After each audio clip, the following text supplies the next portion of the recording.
Hello everybody, I am streaming. Let's see if we're getting connection. We'll get set up here and we'll get started.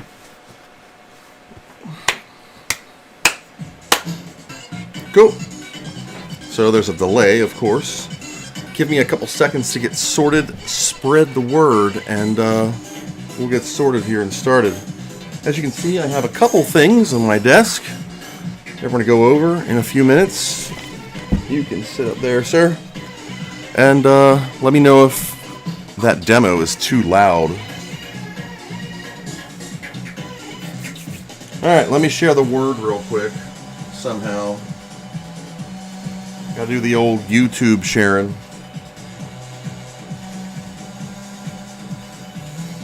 So if my back is turned for just a minute, just please bear with me.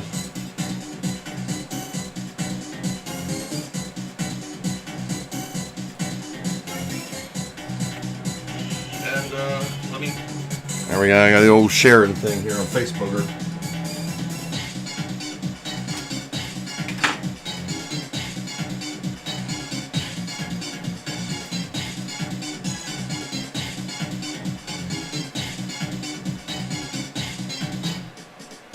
Why can't I post? Because I'm using Windows, and Windows sucks eggs.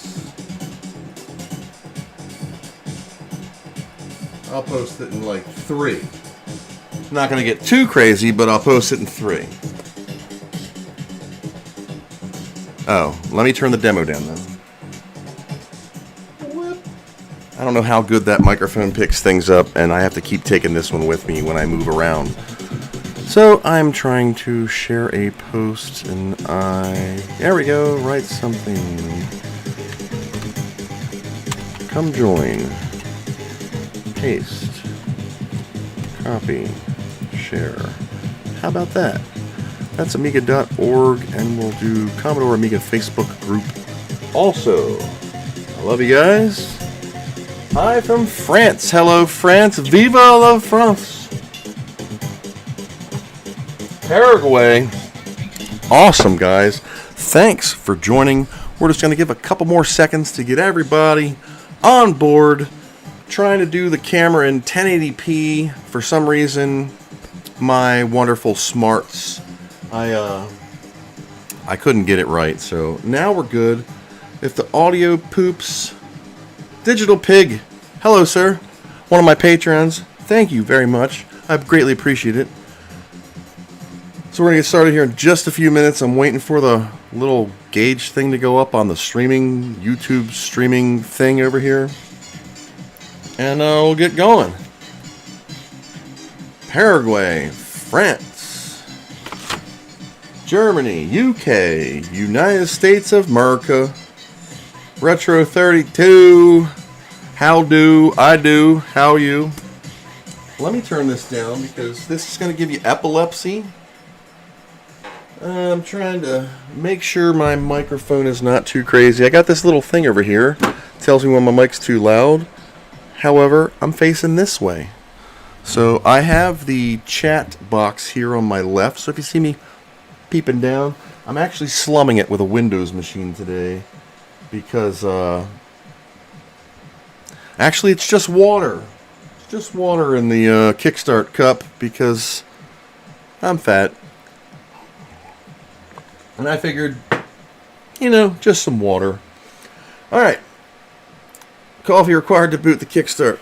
Yeah, wobble pops in a minute because it is 12:29. We'll get those started. I'm just gonna let Spaceballs State of the Art run in the background. We're gonna get into this big pile of donations, purchases, repairs, and things from all around the world. Got the Klingon letter opener here. Got a couple of words from Jack I'm gonna go over, and that's Jack Tramiel, founder, Commodore Business Machines. We got our German beer, the Hofbrau Original. These are empties, but I got a whole fridge full. Don't think I'm going to be drinking all of those, but I just wanted to cover some thanks for all my patrons, all my subscribers, and Visa and MasterCard, and PayPal credit for letting me buy so much stuff. Poland! Hey, hello. And you know, we're just going to cut through that. So, I'll just get started because it's funny. You guys probably know my love for food, and I saw this shirt that I purchased, a couple of them. Now, I'm a big fella, but they only sold these in women's sizes, and there was a chart. So if I wear an extra large, well, the women's sizes were like different. So the extra large, or 2X in a men's, is like a 4X in a women's. So I ordered a 4X in women's, and this big sailboat sale came. But it's hilarious.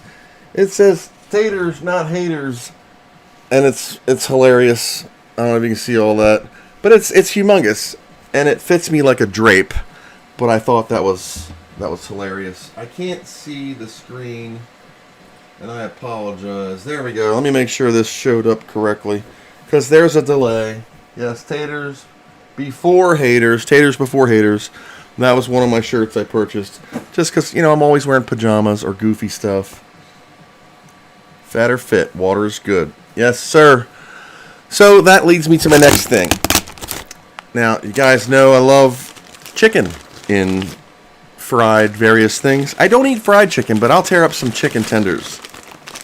So, this was from Crazy Dog T-shirts.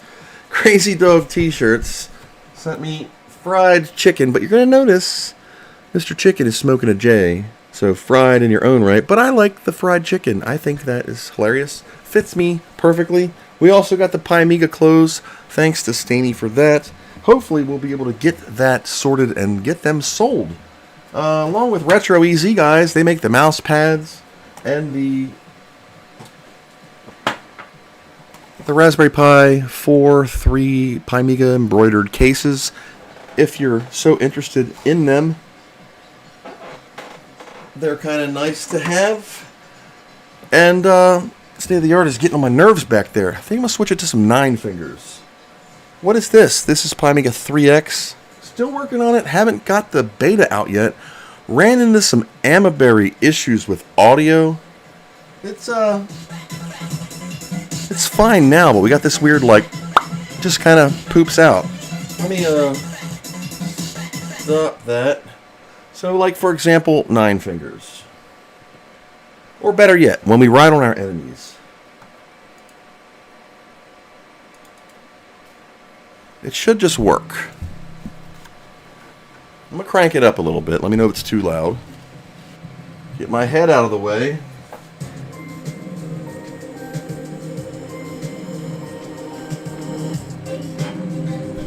I'll even bring the microphone over.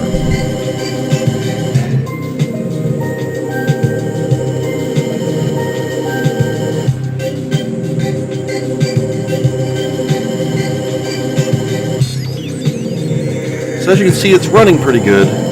Everything's going okay. Turn this down, sorry. Alright. So we had some glitchy with the audio. Seems to be better. This display bar you're seeing here, you're not going to see too well. It's just holding the hertz at 50. So our wonderful person, I'm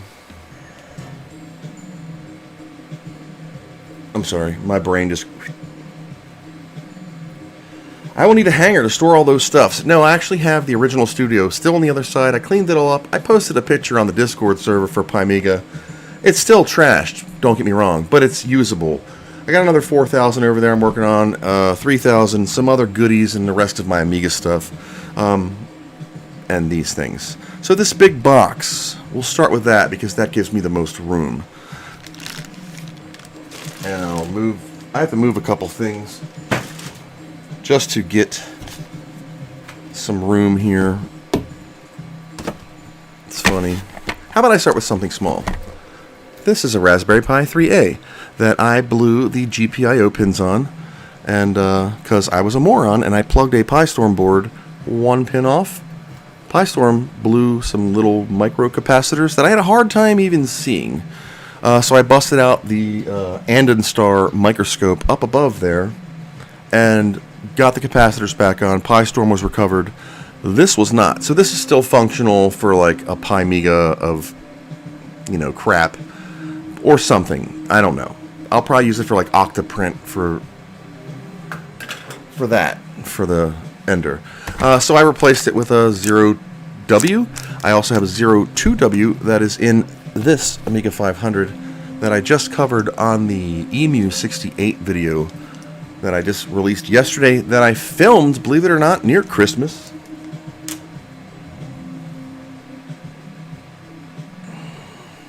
Just catching up on some comments, I'm sorry. And, yeah, let me do one thing real quick. I forgot to let my people in the old Discord know. Post it.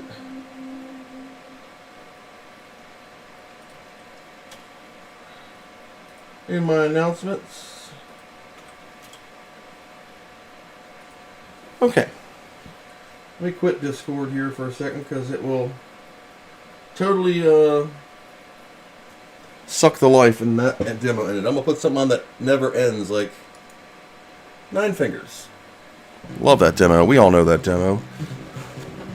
So, this is what's called a mini MIG. This is going to be an upcoming video from me very shortly. It's in a nice yellow case.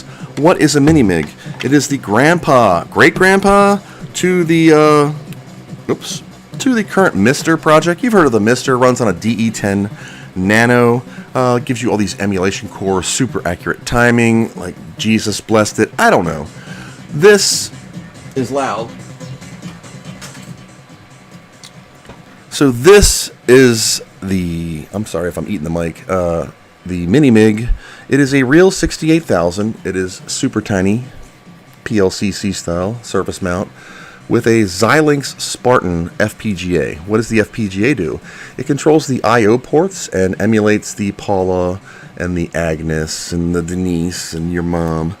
And runs off an SD card and has a PIC controller. This one only has 2 megs of RAM. Now this is from 2006. Dennis von Wieren. Never give up, never surrender. Anybody know who? Does anybody know in the chat who made that quote? Never give up, never surrender. And there was another one from a famous friend of mine. It says, "Keep the faith." Keep the faith. Who in Amiga land said, "Keep the faith"? I'll give you a hint. It wasn't Dave, because Dave said that to me at Christmas time when I asked him a question. But I'm going to get into the Mini MIG shortly. Matthew, I needed to get...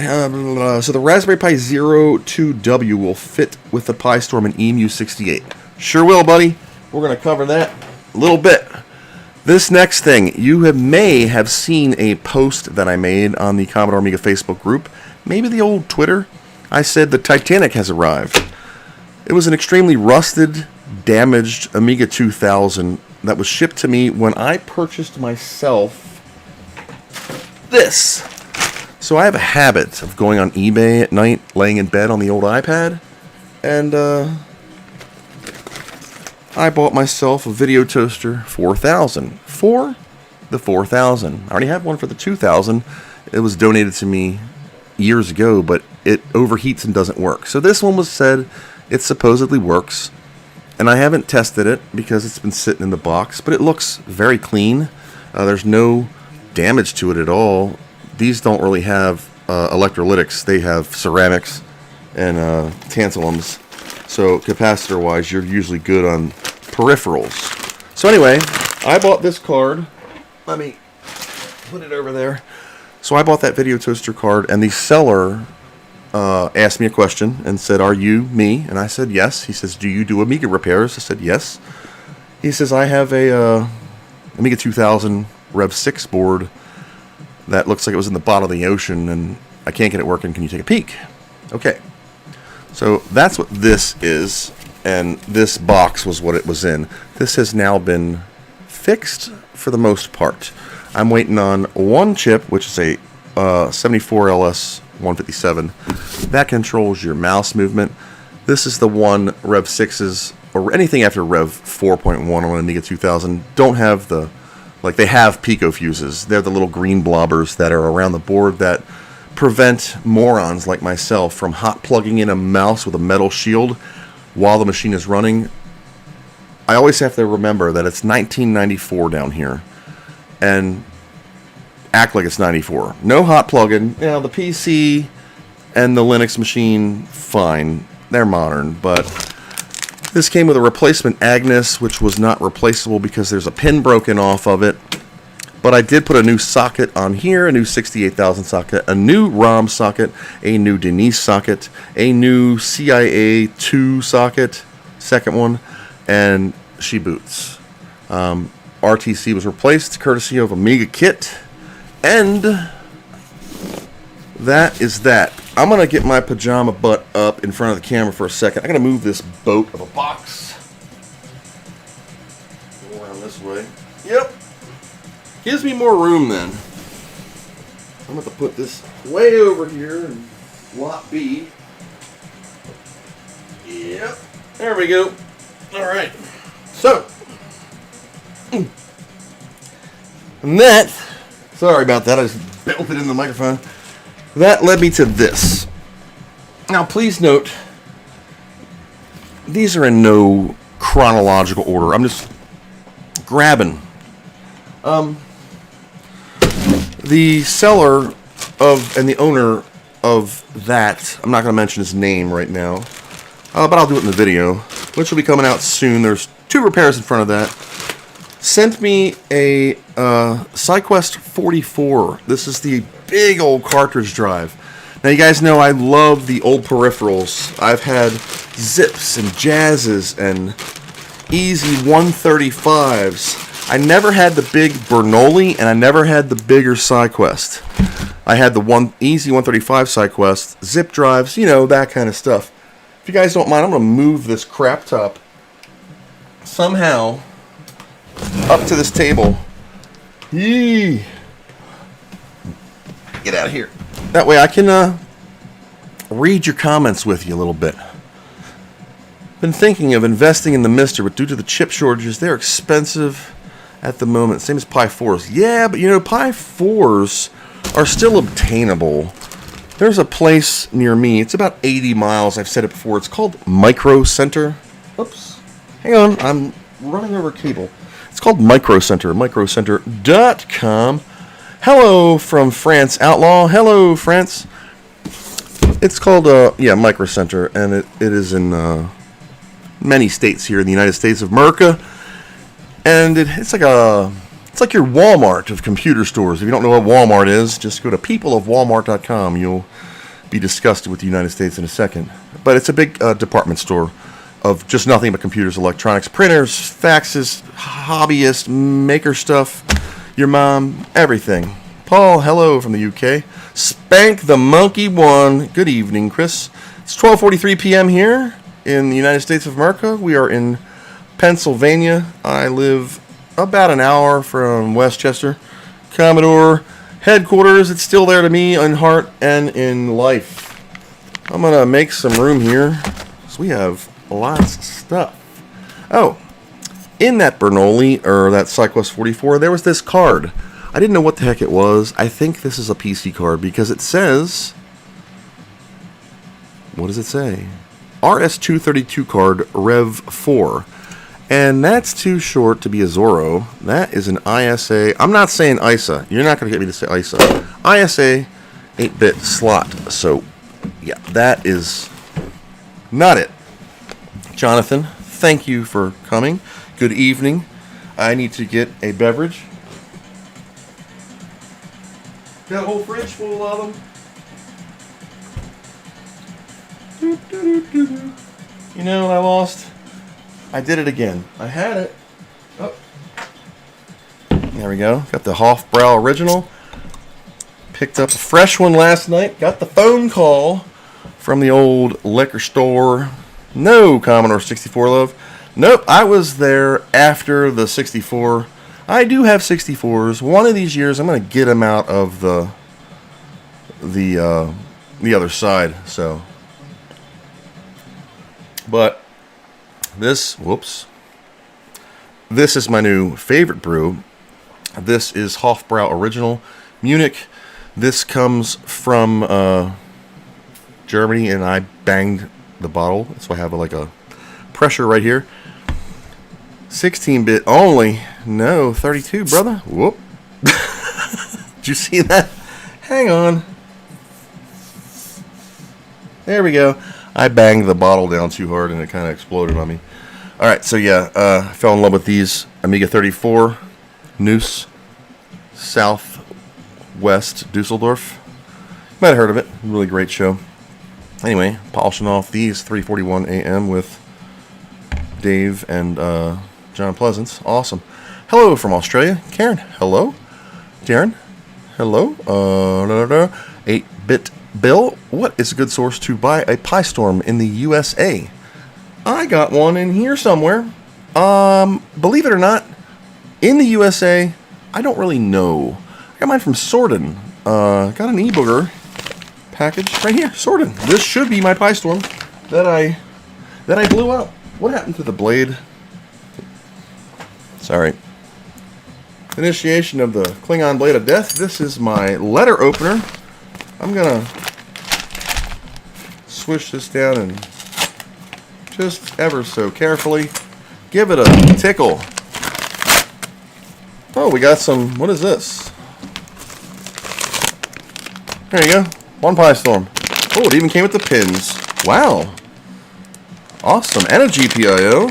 I should be wearing my ankle bracelet. I don't think it'll stretch. And this was not a good packaging because the pin is stuck in the bag. I'll rip the bag. Yeah, that's not a good idea. Okay, so yeah, it's bent. So this was the PyStorm I just got from Sorden.ie. S-O. How do I spell that? There you go. Sorden.ie. S-O-R-D-A-N.ie. They sell on eBay a lot. I think I paid $65 for this US. And it came in, I don't know when it came. I order and do things at a random thing. I purchased this January 10th, 2022. It was shipped January 13th, 2002.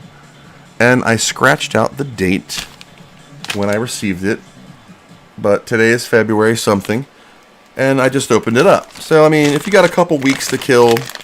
Now, I have a video card that I ordered. You're welcome, Keith. I had a video card that I ordered on the Amiga sale, like the Amiga, like the Amiga buy sell board on the Facebooker, and I bought a Picasso 2 from a gentleman in Germany who shipped it a couple days after I purchased this. This was January, and for some reason, UPS in Germany has had the package for a month. And it's just sitting there. It says, we're updating. I get a new message every day. We're updating. I really want to do a video on that. It has a couple things, a Flickr Fixer card, probably another. It's like Amiga 2000 stuff. Another, I don't know what the hell it's called, like AGA 2000 microwave Flickr Fixer. Sorry. Ooh, my connection pooped out. Are we still going? Yeah. Let's see. I gotta check the feeder. Still going. Hi from Australia. Hamish Grove. Hello. Okay, I personally love both Amiga and the C64 from Mr. Knight. Matthew RV. Sweating. I'm sweating. I'll tell you what. I got 5-6 Amigas on down here. You can't even see that side. I guess I can turn the 1000 off. So, 2000. I know it's OCD. I'll point it out. 3000, 4000. Why do I have these in an oddball order? It freaks people out and triggers them. Well, that's why I'm keeping them. The reason is I use the 3000 the most, I use the 4000 the second most, and the 2000 gets some love for audio CDs when I listen to the Slayer Christmas Music Edition. Crank that up. 5.1 surround sound down here behind my butt. Speakers stashed underneath and 2 bigger speakers. And behind the fourth wall here I have 2 21-inch subs from my 1990s Techniques 5-disc CD super cassette player stereo motherload system, and I jam on that. Volume 2 is incredible. Volume 6 will break glass. It's crazy. Let's see. Keith, again, thank you for the Amiga 1050 clone. Works perfectly. What is the Amiga A1050 clone? That are these. Got 2 left. These are 1050 256K chip RAM knockoffs, fully populated.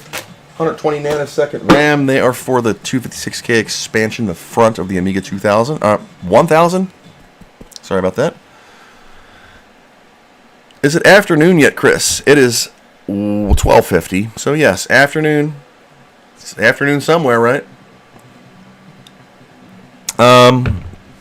Sordon are in Ireland. Yes, they are. Spank the monkey.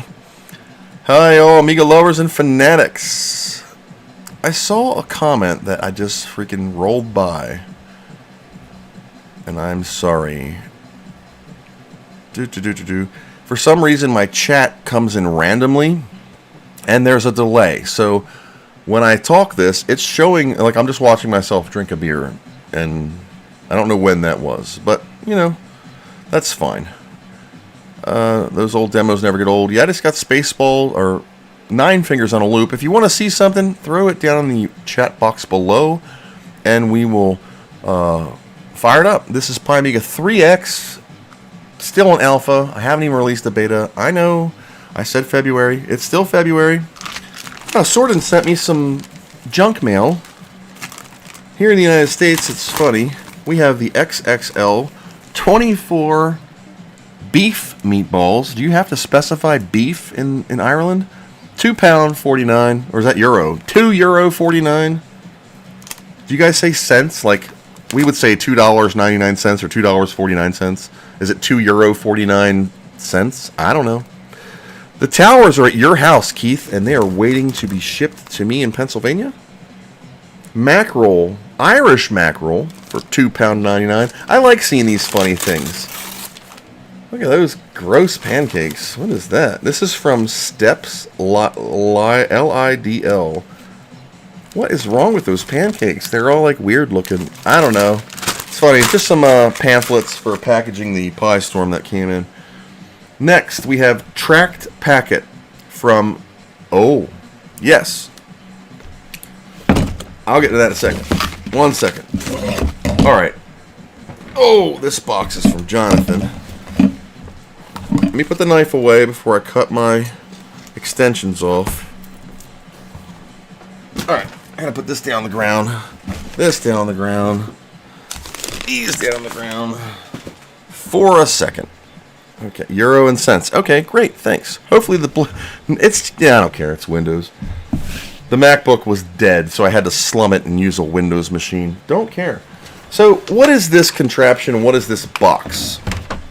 This Amiga 500 case came to me from Michael. Michael sent in the last mail time a revision 5. This will all be a video. It's already filmed and edited. In case you know, I film a lot, I edit less, I release 2 videos a week, 1 Patreon, 1 YouTube general pop, emulation, and, you know, things happen. So, I had a board test, which ended up being from Sordon. Can you test this 501 Mini 512K expansion? This was a repair. He just donated it to the channel. Greatly impressed, and thank you so much for that. I had to replace a couple things, and I ended up putting a newer ROM. I had a cracked ROM, some solder blob stuff. You'll see it in the video. This is your... I don't have lower shielding, but this is your 02W Pi Storm. You can see it fits perfectly. And because I'm worried, I always put a little electrostatical bag, anti-statical bag on top for the keyboard, which I sourced. This is funny. So this is a American USA keyboard layout, QWERTY, your mom right there. And all the keys worked. It was listed on eBay Australia. So it was quite expensive, and like I said before, I shop at night in bed, and I don't see very well anymore. And I had some glasses of questionable character. So I clicked buy it now. You know, it was like $60. right? 60 US dollars, which was like 100,000 Australian. And let me put this down. And the case came from my other side. So this case is from the other room, mine. The keyboard I sourced from Australia. So it was like 60 or 70 US dollars, which was like 100 and something down there. And, you know, cool. And it was like super expensive to ship. So I spent like 100 and something dollars on a freaking Amiga 500 keyboard. You know, it happens. When you have glasses, when you wear glasses, please make sure you wear the right glasses. Amiga state-of-the-art demo are like 9 fingers. Yes. Why are my comments like off? Something's weird. Okay. Any requests for a demo while I get the next volley of packages here? All right. Where are the? I still love that. Where are the towers? The towers are.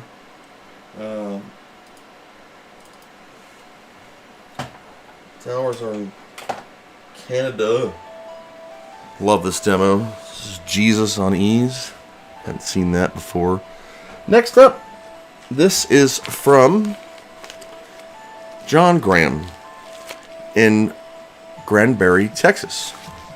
This is a very special thing for something I have on the other side, which I have worked on, tested, and it works, and it's great. Shane asks, finally, I'm seeing weird comments. Not weird, but in random order. I have to flip this. It's on some delayed chat for some reason. Top chat. I have to switch it to live. There we go. Shane asks, what did you have to give up to have that much space in your house for my habit? It's not really a habit. It's more of a passion. And this is a fractional little area I built out of my basement. The fourth wall on the other side of this camera is a whole other side where I have a really ugly futon, some furniture from like the 90s with mirrored tops. It's black lacquer with gold trim. High class. I got my PlayStation 5 and the PS4 and some emulation goodies over here. The CD32's hooked up to the 75-inch TV. It's crazy. So yeah.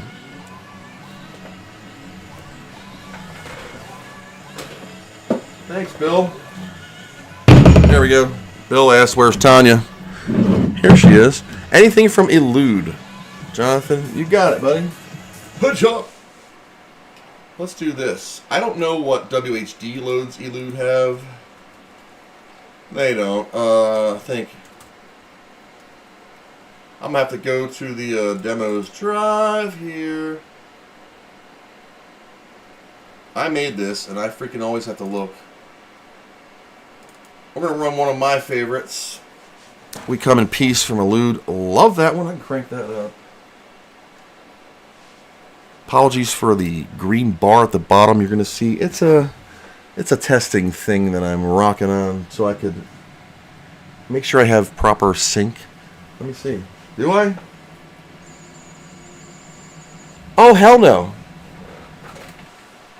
We do not. Oh, whoops. Yeah, my bad. Hold on.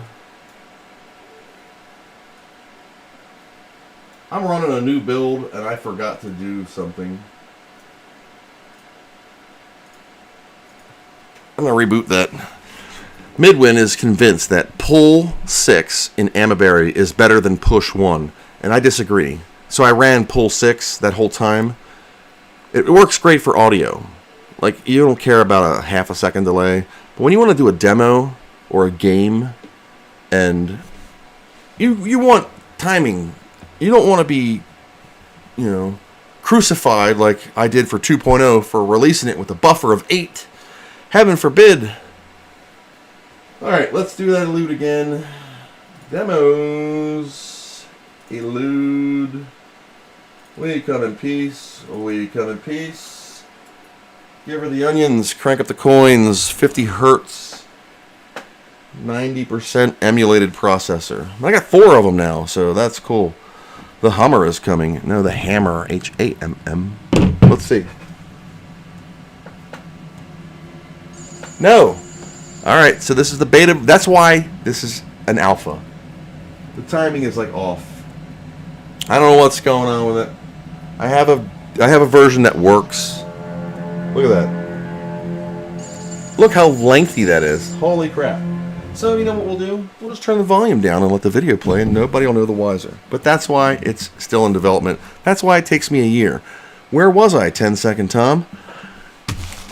This package from Mr. John in Texas, like I said before I was distracted, is sockets. Wow, they're sockets, Chris. That's really freaking cool. Who gives a crap? These are sockets for an Amiga 1200 motherboard. If any one of you out there pop the lid on your Amiga 1200, you're going to notice right next to your ROM there's an empty spot on your board for a what, folks? FPU. But it's not going to work. Didn't Commodore do that? Yeah, but they did it for a reason. Now, I rock a TF-1230 that I got from Keith in Canada, and it works great. It gives me 64 megs of RAM, 68030 at like 40-ish to 50 megahertz. It's a 40, but it's clocked up and it runs great. Love it. I can use PCMCIA because the RAM is CPU-based RAM. It's not like 8 meg, PCMCIA contradictory RAM. Works great. So I said, well, that card is wonderful, except it needs an FPU. Ran across an old project, EAB or somewhere, Amiga.org, I don't remember. Ancient. I had to do a Wayback Machine on it to get links out of it. That's how old it was. And this fella put an FPU on his board. But he had a card that had an FPU on it, and they were kind of contradictory in each other. Contradicting each other. So my brain kicked off with a random thought. Hey, why don't I try that with the TF-1230? So I did. And those results, and that's why I got these sockets, because I kind of broke one. But those will be, that'll be in a video coming up very soon. And that's going to be interesting. Not you, the other Keith. Yes. Well, don't you have all the Amigas? Like the 3000 towers? Mm-hmm.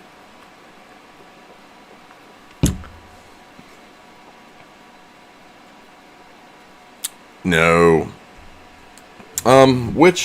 Okay, I'm saving. Jonathan, I didn't forget about you. I know you sent me some kick butt stuff. This package is from Frank. If you don't know who Frank is, he owns, damn that's sharp, Retro Rewind, and he will get you hooked like crack. He's a crack dealer. Crack dealer of Amiga and Commodore, Coco, 8-bit, 16-bit. Your mom sent me a package. I ordered something actually, but he gave me something extra, he told me. Normally I get candy in here. Retro Rewind, your parts, caps, kits, and goodies. Frank, thank you for all you do for the communities. I think he might even service Atari. We'll talk about that. Yep. So I paid $56.19 for this little box, which is a buffered. What did I order? This was on the International Computer Club. He said he had this, so I ordered it like right there. This is an Amiga 600 or 1200 buffered compact flash IDE adapter. Dang it. I don't like to try and force them out of the bag. I'd rather just rip the bag. So there you go. It's got the old Retro Rewind logo on the back. Wow, 4 buffer chips, 3 buffer chips. Hard drive LED fix so it doesn't leave your light on all the time. Even has a master and slave scenario and a pass-through on the top, so you could fire off another one. Ain't that cool? Right on in, compact flash, or you can have a secondary device like a CD-ROM, something that's a slave. Who knows? So, thank you for that. We're going to give that a test in a little bit. But what is also more important than that is you will see me on my videos a lot using various tools and things, and I'm always using a pin straightener. Now, here it is right here. So you've seen this. I'm always talking about put the legs in, they're red water than J-Lo. And you give them a squish. It does the little pins or the big ones up to like a 48, I think. Maybe a 40. So Frank said, hey, give these away to your viewers. So Frank sent me 5 pin straighteners. And his are way better quality than mine. So Retro Rewind is your one-stop shop for all your retro computer needs. Now, when I said Frank is like a crack dealer, ooh, that's way nicer than mine. He'll get you hooked. See, this is the free drug. And he deals with all of us Amiga YouTubers, channels, sponsors many. So this is my sponsored, unofficial sponsor of purchased sponsorship. So if you're interested in these, I'll have to come up with some really cool scenario to give away these dip chip straighteners. I'll ship them on myself. Don't worry about cost or shipping or nothing. It's on me. Hopefully you're not in Zimbabwe. Shipping rates are kind of through the roof right now. So I'll have to think of something else to give these away. Maybe I'll toss them in the Pimiga 3 art competition. Didn't I just have a box? There we go. Gotta kind of keep these in order. Royal Mail. Oh gosh, Royal Mail. Deutsche Post. This is something really cool that was sent to me from one of my Discord people. Ouch, friends. And it comes from, I can't read that. It's from Germany. Nicole Deibler in, I can't read the Kronach, Germany. Get into that in a minute. That's something really cool. Jonathan sent me these 2 boxes, and I promised I would wait, and I did. So here we go. You're the queen of breaking pins. I'll buy one from you. You don't have to buy one from me. I will give them out. But I'm going to think of something really cool in order to do it. Yeah, 6882. All right, here we go. Is this okay to just slice? Is this like... I know what something is in here. Actually, I think I know what this is, because we talked about it. Is this Captain tape? Ooh. I should cut the other box too, but I'm not gonna. My phone is buzzing like mad. What's going on?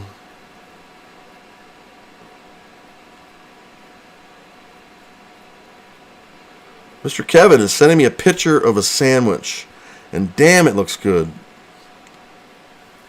Sorry, I'm a foodie. We kind of trade food pics. Cool.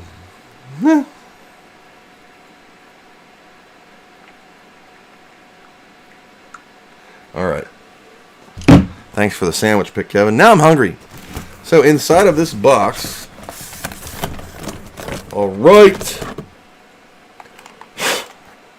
Is a CD32 controller. He doesn't know if this works. But, well, this thing is rolling around. So maybe not. But awesome. Freaking awesome. Fulgor 18. Thank you, Jonathan. So, yeah, this little... Is this supposed to spin, this thing? I don't know. Never had a CD32 or controller. I don't think it's supposed to spin. Or is it? But that's cool. Hey, you know, I got a 3D printer now. I can print new button thingies if needed, or whatever this thing is. And I actually like the feel of this controller. It feels pretty good on the hands. Buttons are in order, left, right, R1, start, pause, or play, pause. I think Commodore did a good job ergonomically with this controller, and I wish this system would have taken off more. You know, the CD32 is the last Amiga, if you think about it, ever made from Commodore. It was their Atari Jaguar, basically. You know? Jonathan, thank you for that. In the box next. I'm just going to set this in my lap. Ooh, doggy. This is heavy. Cannon fodder in a box. Hey, I guess you guys know my... And books. More books. And more books. So there you go, cannon fodder with the first 3 discs. English, even. Thank you, Jonathan, for that. I don't want to spoil the party, but you know I own cannon fodder in a box. I even got the bullet. But mine has big stickers and stuff on it. Awesome. Compatible with the Amiga 500, 500 Plus, 1500. Not Stephen Jones 1500 when Commodore ripped them off and made the 1500 because they were selling too many. 2600 and 1200 with at least 1 mega RAM. If you have more than a mega RAM, it supports extra memory. Great. Virgin Games. This guy's had his hands in everything. Also, oh, thank Jesus for this. There we go. I have been asking people if they had books. Like, not every book. I have the majority of books. But I was missing the 6, the 4, and the 12. Sweet. I think I have the 12. I don't remember. So I have a Using the Amiga Workbench. John, thank you for this. The Amiga 600 book, which I needed. The Amiga 4000 book, which I needed. And the hard drive thing. Freaking awesome. And the corresponding Amiga DOS book. They're books, Chris. Why do you need the books? Because I have every book for every machine except like 2 or 3. And I can find them. But I figured, you know what? If I can just put a reach out and ask, knife is like Conan the Barbarian. That's one of them. I call it my Klingon letter opener. Like I've shown in previous mail time videos, it's got a skull basher for, you know, America. And it's sharp on all edges. So the cutting edge starts here all the way around to here. These are just some death points. I don't know, you grab and, you know, if you need to cut through a body. No, but I got this on, this is Frost Cutlery. I was, had the goggles on one night, long time ago, 1992, 3, 4, maybe 5. And watching this thing called Home Shopping Network. This was before QVC took over the Commodore building. Home Shopping Network was the shizzle. And Home Shopping Network had this guy on there, and he was doing all these fancy knives. If you buy this knife right now, we'll throw in all these other knives free, and it's like 3 payments of $33. So it's like $100. I have a duffel bag full of these blades. That's one of my favorites. So I just use that for mail time. What is the model? 8-bit Bill. What is the model of the 3D printer you have? I screw this up every time. I have an Ender 3 V2. And if you want, I can tickle the monitor over the other way.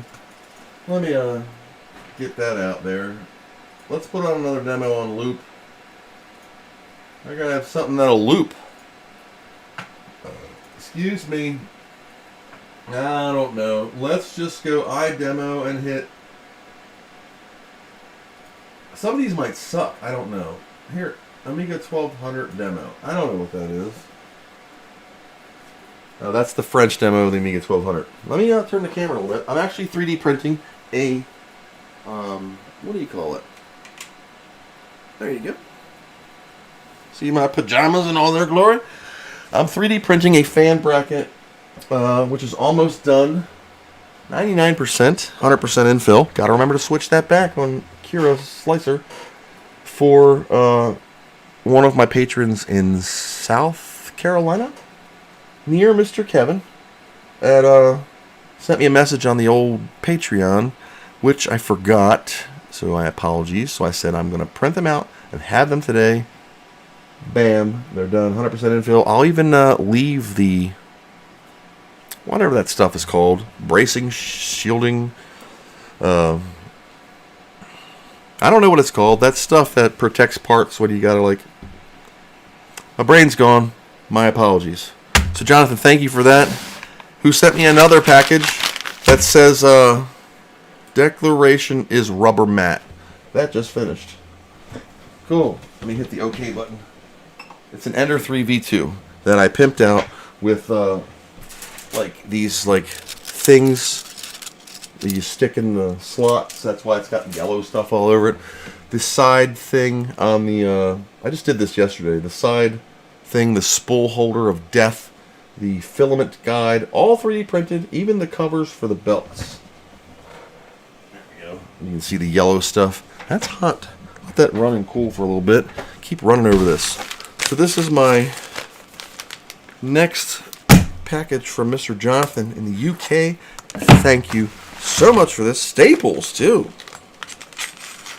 Well, I better be careful cutting through this if it says rubber med. But we're stapled. Stapled. And owie. And bagged inside. Hope it didn't slice through that bag. Yep. First class. Dang it, how do I open this?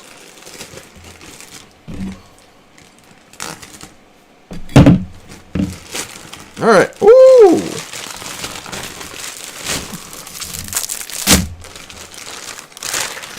A CD32 mouse pad. Jonathan, you are the man. Thank you so much for this. Mouse mat fabric with 5mm rubber base. Cool. You know I love mouse pads. I got a bunch of them. These ones, these Amiga OS logos, this is from a previous video I did on a website that's over in the United Kingdom. Actually, I think it's Ireland, Scotland. Free shipping no matter what you toss in your cart. I don't know if that still applies. Look for one of my older videos. I have to find the guy. I forget. Freaking awesome. Jonathan, thank you so much. I greatly appreciate this. Hoarders like me are why people can't buy Amiga 1000s. Brother, I only have one Amiga 1000 here. One on the other side. In pieces. So, yeah, people are like, oh my, you got so many Amigas. I don't like how he talked down to the Amiga 1200 that never gets used. I'm sorry. I don't use my Amiga 1200 much. Why? Because I'm busy building this for free for everybody. You know, I got a couple thousand hours into Amiga, hundreds of hours of my life. Mr. Brenry, you don't like how he talked down to the Amiga 1200 that it never gets used ever. Hoarders like me are why people can't buy Amiga 1000s. Would you like to buy my Amiga 1000? Make me an offer. She's got the Boing Ball stickers too, not the old check marcos. So there you go. Make me an offer.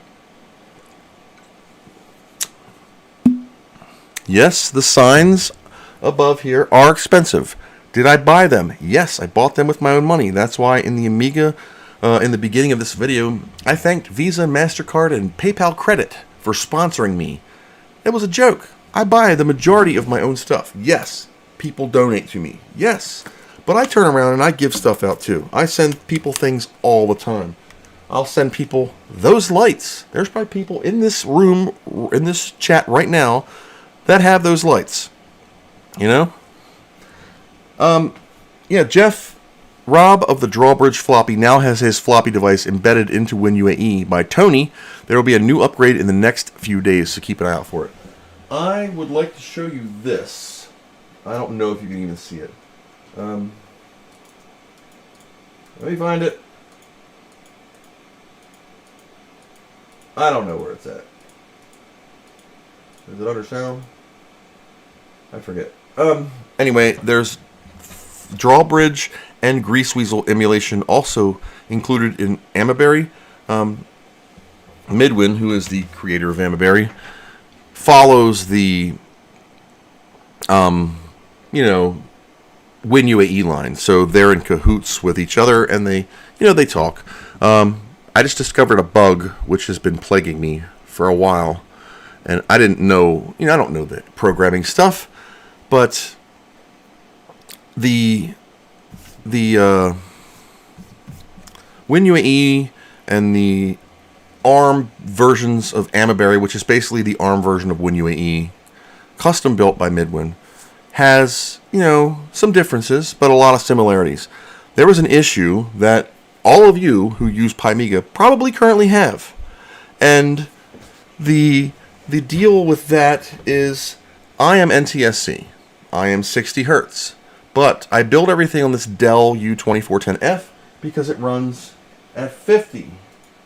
And that is why at the bottom of my screens I have that little box, and it shows me my CPU usage, the cores, any floppy, hard drive access, and the hertz I'm in, and the frame rate. So if I'm at 50 hertz, I want that to stay 50 or as close to 50 as all times.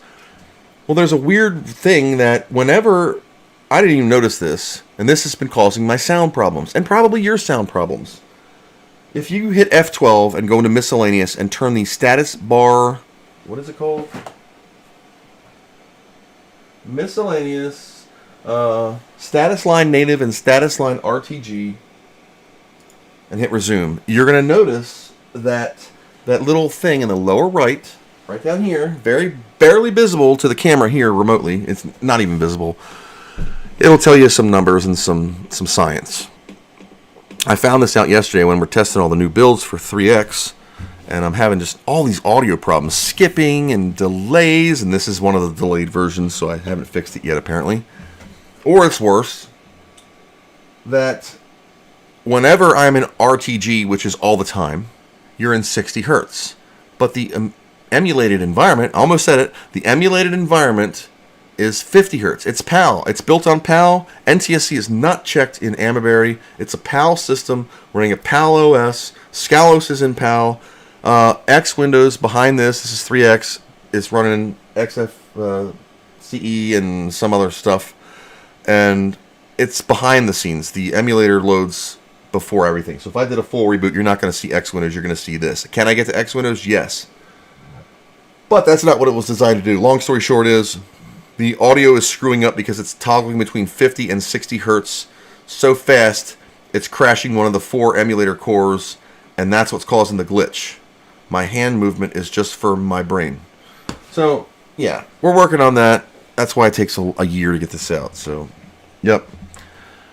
The V3 will use EMU68.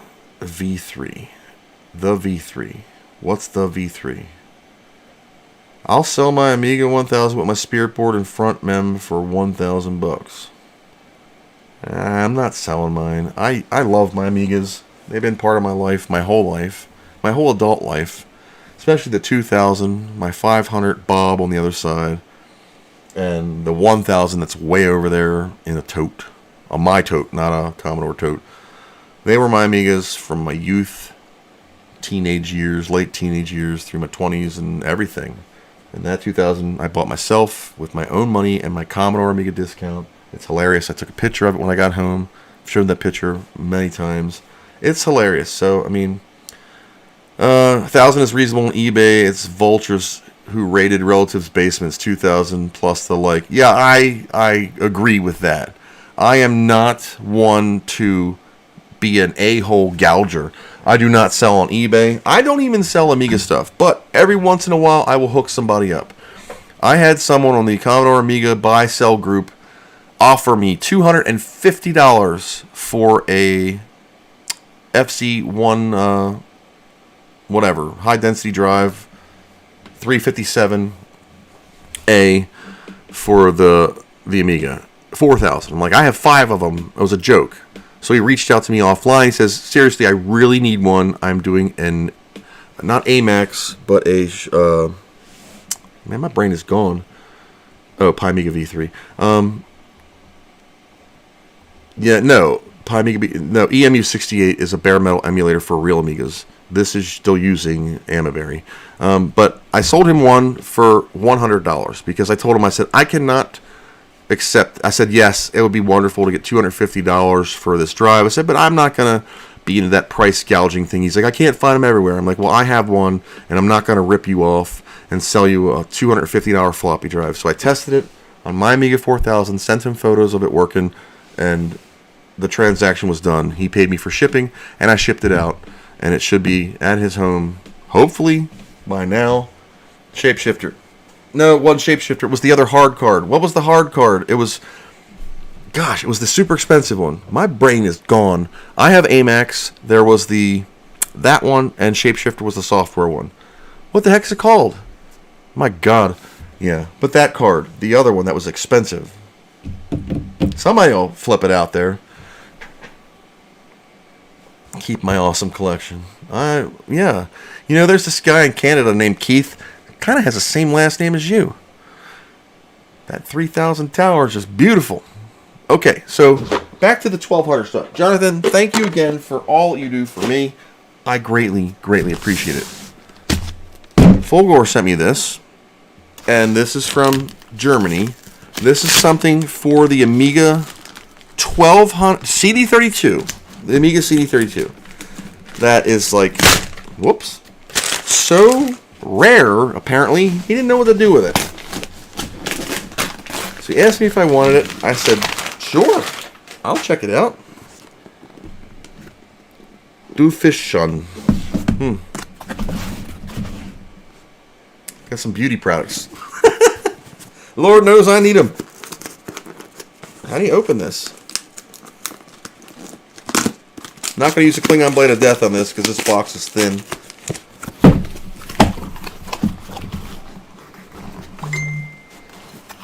Oh, okay.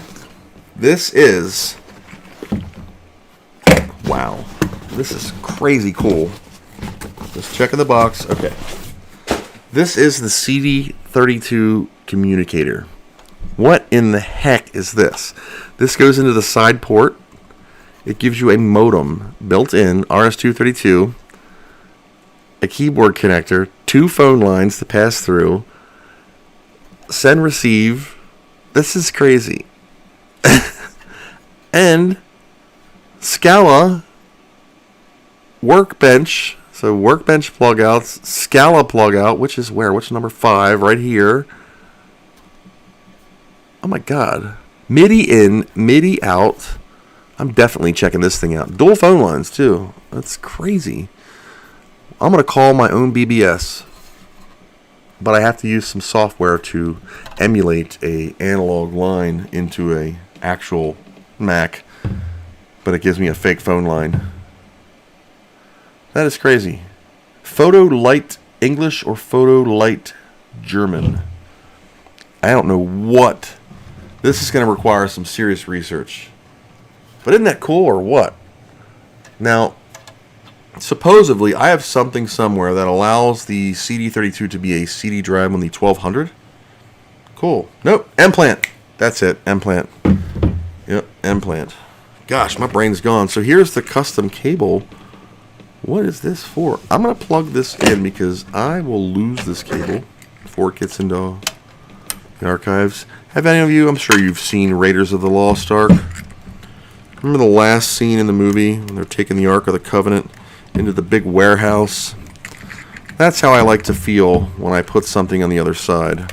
It's hilarious. What else? Oh, 3 more things. 2 more things. Nope, did that. CD32 joystick. So now we're going to read from the book of Jack. Jack Tramiel, founder of Commodore. I don't know if I can get this to stick. Tanya, can you hold this up for me? How's that looking? Nope, that's looking like crap. There. Fire up a demo.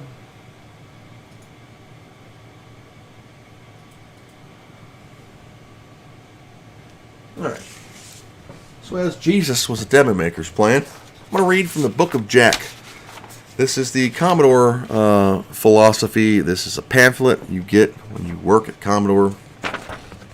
And it says, the principles lie at the heart of Commodore's success. Now, please note this is late 80s, you know, when Jack quit, or well, probably early. But these pamphlets stuck because the principles were good. The principles lie at the heart of Commodore's success. Learn them and learn them well, and you will be successful as a member of the Commodore family. Jack Tramiel, founder. The Commodore philosophy is like a religion. Commodore is a family of employees. When we talk about ourselves, we talk about we, not I. These are good even today. We all share the same goal to produce the best products for the best prices using the newest and available technologies. This was the 80s, I know.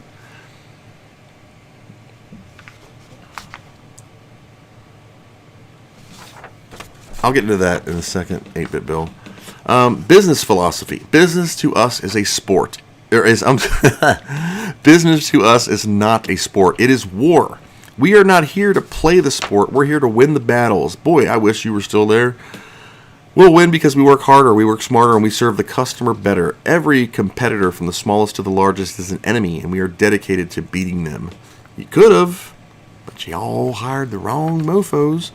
Internationalism. We don't believe in nationalism, we believe in internationalism. Commodore is an international company. Now, here is where I disagree. Making decisions. Progress at Commodore is maintained by middle management making decisions that drive us forward. Something just fell. Hindsight's 20/20 on that one. Yeah, no. Every time we make a decision, we have to look to the left and look to the right to make sure we're helping each other and not just thinking of ourselves and not just making ourselves number one. Because we, as a group of over 3,000 employees, are much stronger than one. And here's a Jack Tramiel line that we have all heard before. We produce for the masses and not for the classes. Quality and service is our commitment. Commodore is driven by technology. We do not want to introduce the products the customer... What? Oh, well, I read that wrong. We don't introduce only the products the customer wants. We introduce the products the customer didn't even know they needed. Who else said that? Who else used moss chips in their apples around the same time? Huh. That line Steve Jobs stole from Jack. That's a pretty good business strategy. Maybe he saw something that they didn't. I don't know. That was Steve Jobs' thing. We want to sell you a product you don't even know you need and have to have.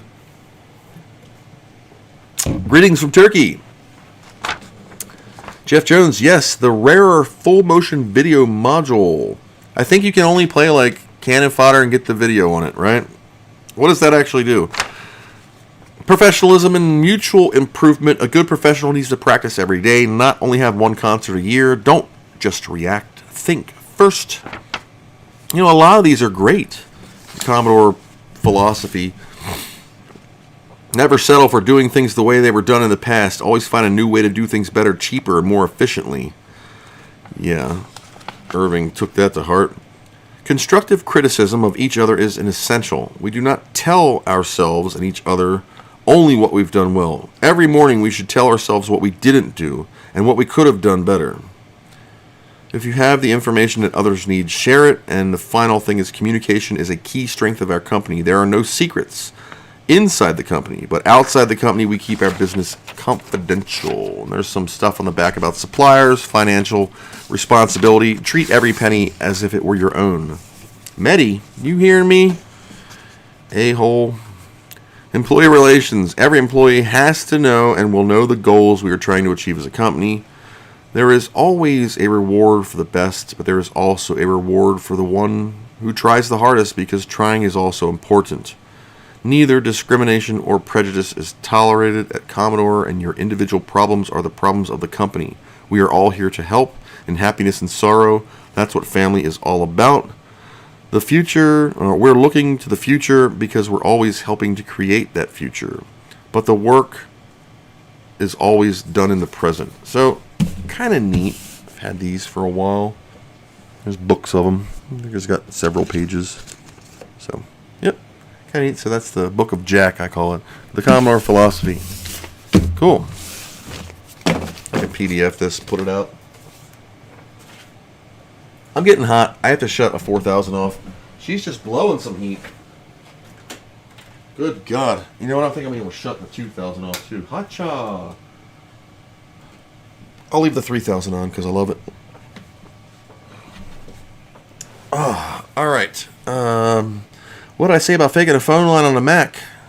I have a piece of software that allows you to plug a USB dongle with an RJ11 connector. I'll get the link for you.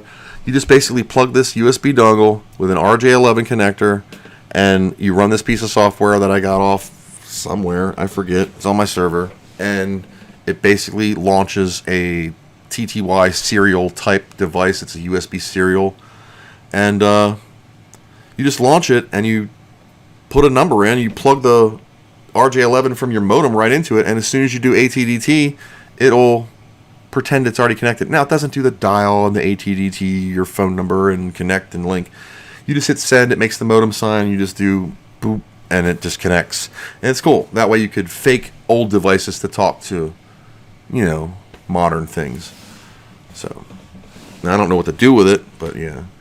Yes, Jack bought Atari in 84, but those pamphlets were still there when I was there from 91 to 94. So, look, they didn't do much, and middle management ran the company, and it was a mess. Beers from Florida. Beers from Germany. In Pennsylvania. 8-Bit Bill. Did I work at Commodore? Yes. Greetings from Poland. We had lots of acronyms. Yes, I was part of the CATS team. And I worked at the ARC. It's weird. CATS was Commodore Amiga Technical Service. Think of them as like glorified desktop support people of today. Kind of just like your every go-to, not really your engineer, but not your help desk. Your grunts. The ARC was an authorized repair center, ARC. Everything was acronymed. And I worked for Gail Wellington. I've told the story 100 times. I owe my entire computer career in the 80s to a cheesesteak sub. It's hilarious, but it shapes your life. It's funny how certain decisions in your life shape them all. But yeah. Jack bought Atari in 84. Thank you. Beers from Florida. Why is this off? My apologies.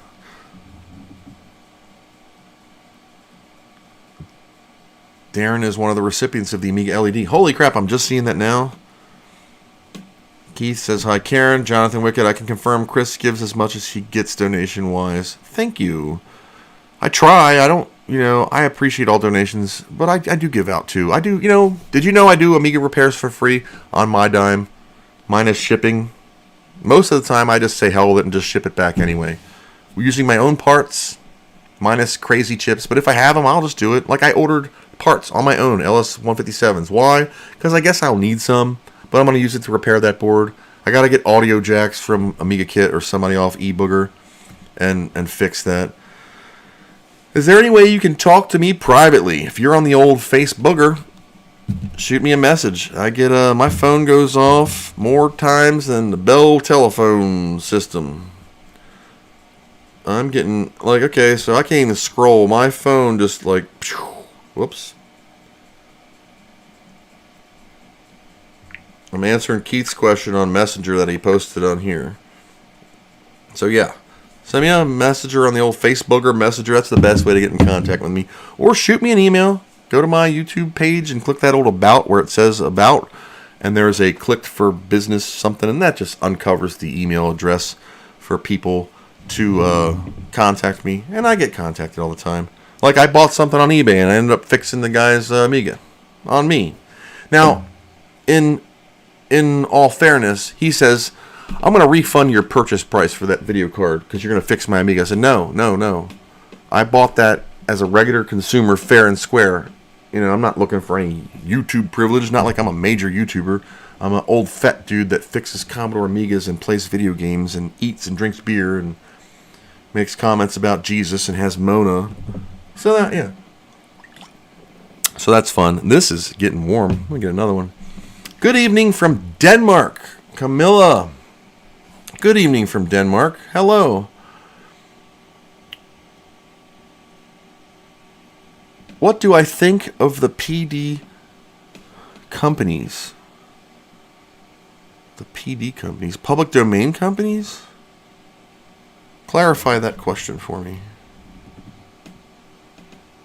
I will buy one of the Commodore lights off you. Jason's doing international shipping now. Thanks to Darren, who is a crack dealer, got me hooked on the old pirateship.com. Here in America, there's this company that he hooked me onto called Pirate Ship, and you can use them to get deep discounts, sort of, on shipping. And the more you ship, the better of a discount you get. I don't get way discounts as much as they do, but I'm working on it. so I ship with Pirate Ship, and this guy, Jason, who owns the store, etsy.com/shop/LED retro. I'll put it in the chat here. Let me type that in here. So LED lights are available from, it's from Jason. Oh my god, this keyboard sucks. I'm used to a MacBook Pro. Sorry, first world problems. HTTPS etsy.com/shop/LED retro. I think that's it. Let's try that. Maybe. Yes, that's it. Oh, and there's Amiga lights on the store right now. The Amiga checkmark signs are on $107 right now. 6 people have them in their cart. 15 available. Cool. They have a Back to the Future sign. Sweet. But if you don't see what you're looking for, there is a button in the top right of his store called Contact Jason. It's got a 45 record center punch thing in it. Spacer light for his contact. Just hit contact, say, hey, I'm interested in a Commodore Amiga checkmark light, or the Amiga, or the MOS technologies, or whatever. He has a couple of them. He made a Supra light, $137. I don't know anybody that owns a Supra, but those are the links for him. I purchased these all on my own, with my own money. You've seen that. And Alex, yes, yes, public domain software companies. I love public domain stuff. I was a member of the shareware community for years. I remember going in the back of, we have all these, I had so many Amiga magazines. My cat's trying to say hello here. Creep it in. You want to be on camera? You're just sniffing Kleenex. A box, not used ones. Hey, come here. Come here, kitty. You can be, not famous. Eh, whatever, that's a cat. So, yeah, if she comes close, I'm going to grab her. Come here. She's doing the cat curiosity. I'm thinking about it. I changed the room around, so my cat is interested in what I have. There's a box over here, so, yeah, she's thinking about it, but she won't come over. Nope. See you later. That's a cat for you. Here, look at my butt. I was talking to Dave Haney about him developing an accelerator board like the DH1260 or DH1280. You want me to text him? My phone's almost dead. I got Dave Haney on speed dial, brother. Right there. Boop. There's Dave Haney. You want me to message him? I can do it right now. Heard you gonna make a DH1260. Send. We'll see what he says. Dave, you're on the clock. Dave is working on something, but I'm not at liberty to say. He's been working on it for a while. I should just spill the beans, and that way it's out there and puts pressure on him. But there's a certain company in the old Deutschland, and, goes by the name of iComp, Jen's company. Anyway, I'm spilling the beans because I don't care. I'd make a horrible spy. Have you ever watched any of my live stream videos? I blob all sorts of crap out. But, he read it. And, anyway, supposedly, Mr. Dave has been working on a new Buster chip for Gens. Yep, for Gens. I don't know why. For something. I think it was for the, Hesse made that Amiga 3300 Plus. I think it was for that. What are we doing on time here? I don't know. I can't see my own stream. And, Dave is a wonderful person. So, yeah, I have to get my butt in gear because it's wintertime, but I'm going to do it this year. I have been in discussions, I said it 100 times, with Randall and Eric. Excuse me. Hesse made the 3300, the AA 3000 Plus. Excuse me. And it's an AGA Amiga 3000. It was never released. It was supposed to be not those things. You know, the 4000 in my mind should have never existed. So, and I say that because I was there. It should have never existed at the time. The 3000 line was the king. It's a truly greatly engineered machine. If you've never dug into the 32-bit wonderfulness of the 3000, just take a peek. Do some history reading, even if you're like, I want 3000 ECS. Yeah, but the Amiga 500 was a turd compared to the 12. Stepping stones. Pretend it's 1990. And, you know, this is the king, right? PCs are crap at 1990. 386 if you're lucky. 8-bit or whatever. I don't know. Anyway, 32-bit RAM, Zorro 3, wonderful. Mehdi Ali and them cancel the 2300, 3400 series. Like, what are those? 2300 was a 3-slot, 2000-ish machine. Looked a lot better. You might have seen them. 22, 23. 3400 was the pimp. That was an Amiga 3000. 4 slots, 3400 AGA. So, what was the deal with that? 2 prototype boards were 4 prototype boards were made by Dave. Dave has one, if he still got it. Eric Levitsky has one. Randall Jessup has one. I don't know what happened to them. So anyway, Dave's writing me back. So it had a DSP, a Yamaha DSP on there. What was a DSP? It's a digital sound processor. It is like a super co-processor at the time, which could handle just as much, if not faster, than the 030's FPU 882 at the time. So imagine the offload of processing power you would have had if you would have had the 68030 or whatever at the time with an 882 and a Yamaha DSP that could write code fast. What is that dot? Oh, it turns the mouse off. It turns, you know, it could benefit the other FPU and have twice the power. So you could have cranked the speed up. Dave is not working on a 1260, by the way, or 1230. Just taking photos. Anyway, so yeah. I have some beers here in Florida, and you're especially invited. You can visit Dave and have some fun. Dave is closer to me, brother, than he's closer to you. He's in Jersey. Let me get another one of these wobbles. Hold on 1 second. That printer job is done. 147. Oy. So, change my shirt. It's hot down here. When you're doing these things, boy, it gets hot. What is this? This is a Devoom TiVo. This is Devoom.com. Uses an app on your phone. There's one on the wall up there, too, behind the other monitor. I don't know if you can even see that. Can you see that? You know what? Here I am thinking I'm cut off the whole time my screen is scrolled down. I thought it was only coming up to here. You can see the monitors fine. That's cool. My catching up with the chat is like pain in the butt for me, so I'm sorry. Not a secret. Buster 12. That was it. Buster 12. Yep. I'll take one. I have a Buster 11. Super Buster 11. And yeah.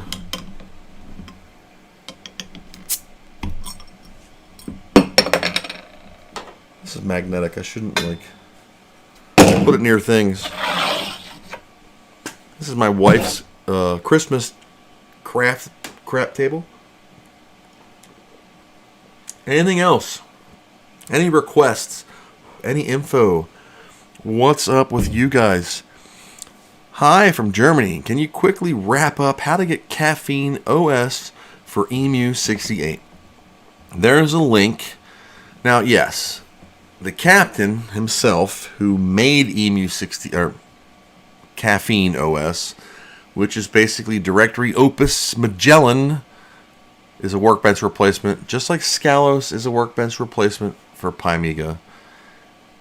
It's Directory Opus workbench, and he made, you know, took Coffin OS, Pimiga OS, kind of merged them into something that'll run on a native EMU68 thing. His name is, what is his name? Hold on.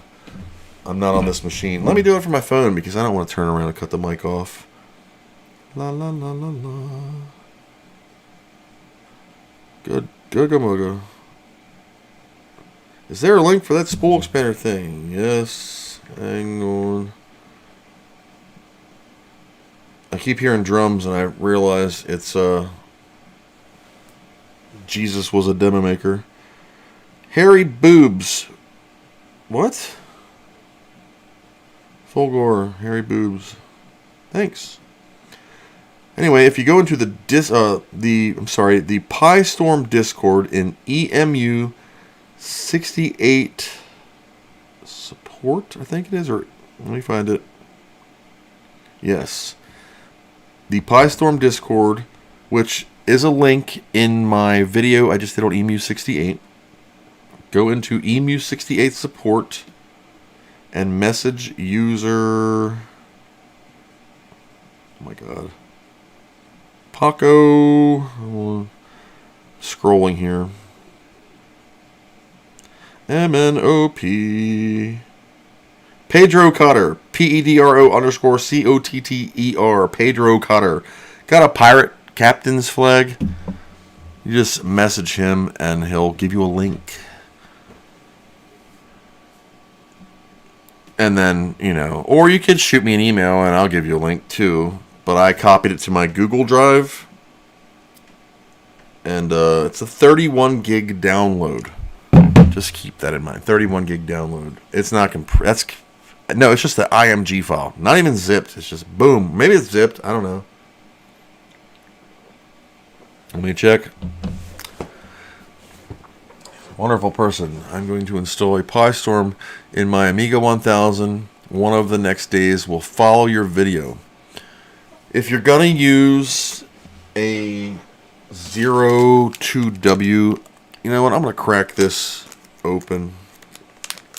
This is a 0W, but the principle's the same. Yeah, you'll be good. You got the cut room, because remember the floppy drive is close, like really close to it. That's near HDMI land on this one. I don't know. The 3A, which I chopped, we can compare. So let's see. Micro SD side. GPIO.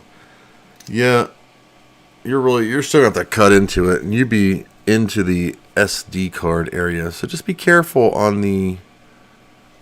I just put the GPIO right on the pins. Just be careful of the difference.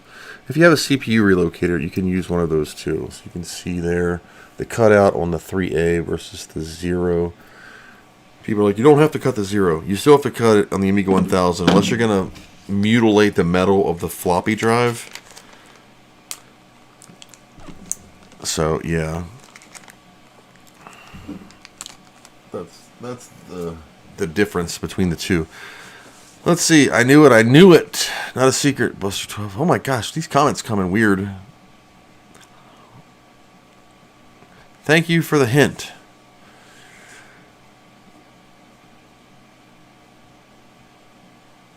Ed.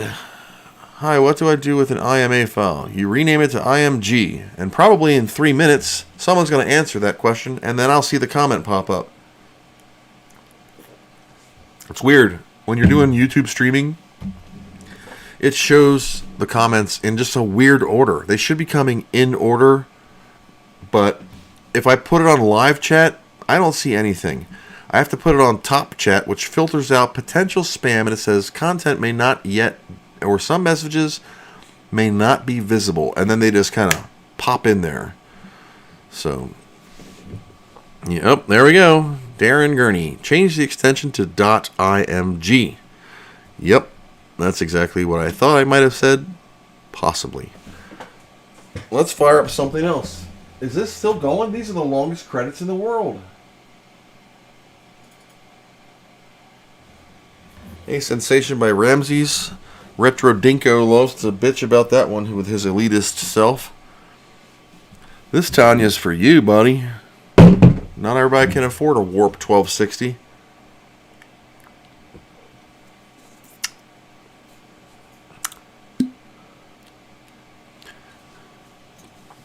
Is there an image? Wait a minute. Is it then an image for an SD card? Caffeine OS is an image for EMU68, which is kind of weird because it doesn't require you to do anything. It'd be like if I released Amiga with ROMs and just said, here you go, just fire it up, and it friggin' worked. Now, EMU68 soft kicks a ROM in its FAT32 partition. I gotta check that one, the Caffeine OS thing, to see if it came with a ROM. I'm gonna do that right now. Since I have it, I think right here. I thought it was red. I don't know. You know what?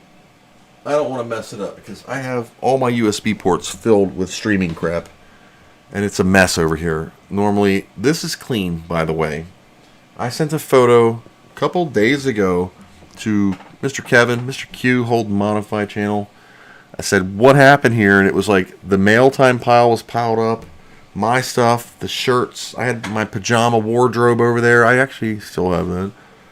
And it was just like diarrhea of Amiga, which is fun.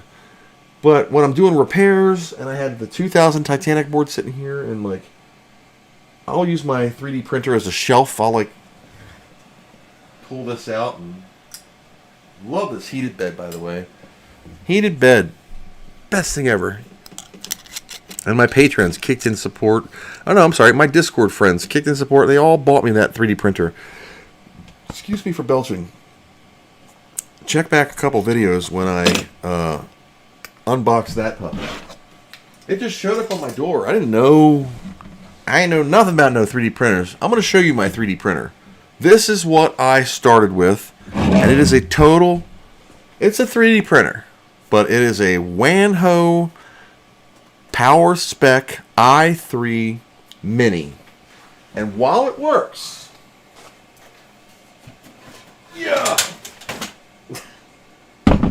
while it works, it is questionable at best. Now, this has a printing volume of 100 millimeters by 100 millimeters. The only thing this has going for it is cable management. Now, when I say cable management, you don't see any cables hanging out. They're all tucked inside this iron shell. Has a spool holder on the side. Cat hair and dog hair are free of charge. It has a, what is that called? Bowden tube at the top, and yeah, some leftover white that probably has enough moisture in it to take a bath in. It has a simple LCD screen and rotary knob doohicular. I can fire it up. But the problem it doesn't have is it doesn't have a heated bed. And heated beds on 3D printers, I have learned, are a must. Now this piece of crap print job that you can see, the spaghetti and mess, are clip holders for an Amiga 600. Because as you know, my tips broke off. And I figured I'm going to try and print these on here. Well, they printed. And I don't care because they're on the inside and they don't represent the quality I needed. So I don't care. They're just, I still haven't figured out how these even go in. You gotta glue them in or something. I don't know. But this was one of my prints I just did. And I printed, believe it or not, the Grease Weasel case. Or no, the R.A. Scuzzy case. This was the last thing. Whoa. This was the last thing I printed on that printer. And I use this thing all the time. So much so that I put the Amax card back in the Amiga 3000 so I could fire up the Mac and use that new SCSI device. And that thing is killer. If you haven't used the RA SCSI and you have a SCSI based or SCSI available Amiga, check that thing out. That's crazy. A little bit complicated of a setup, long setup, but holy crap. I hear you can also, Camilla, I hear you can also, wait a minute, I scrolled off the screen. Yes, it is. Okay, I'm seeing some comments now. I have a 3A and we'll cut it like you did. I don't know if these are in order. I apologize. So my subjects might seem like I'm 10-second Tom, but I am just, Yeah, catching comments as they come in. For some reason, my not the wobble pops, it's just the YouTube studio thing. Plus, I'm on Windows. I'm always a Mac guy or a Linux dude, and I can't stretch that guy over here to be my Linux thing. We need another demo going, or some whatever. Is there any demos anyone would like to see?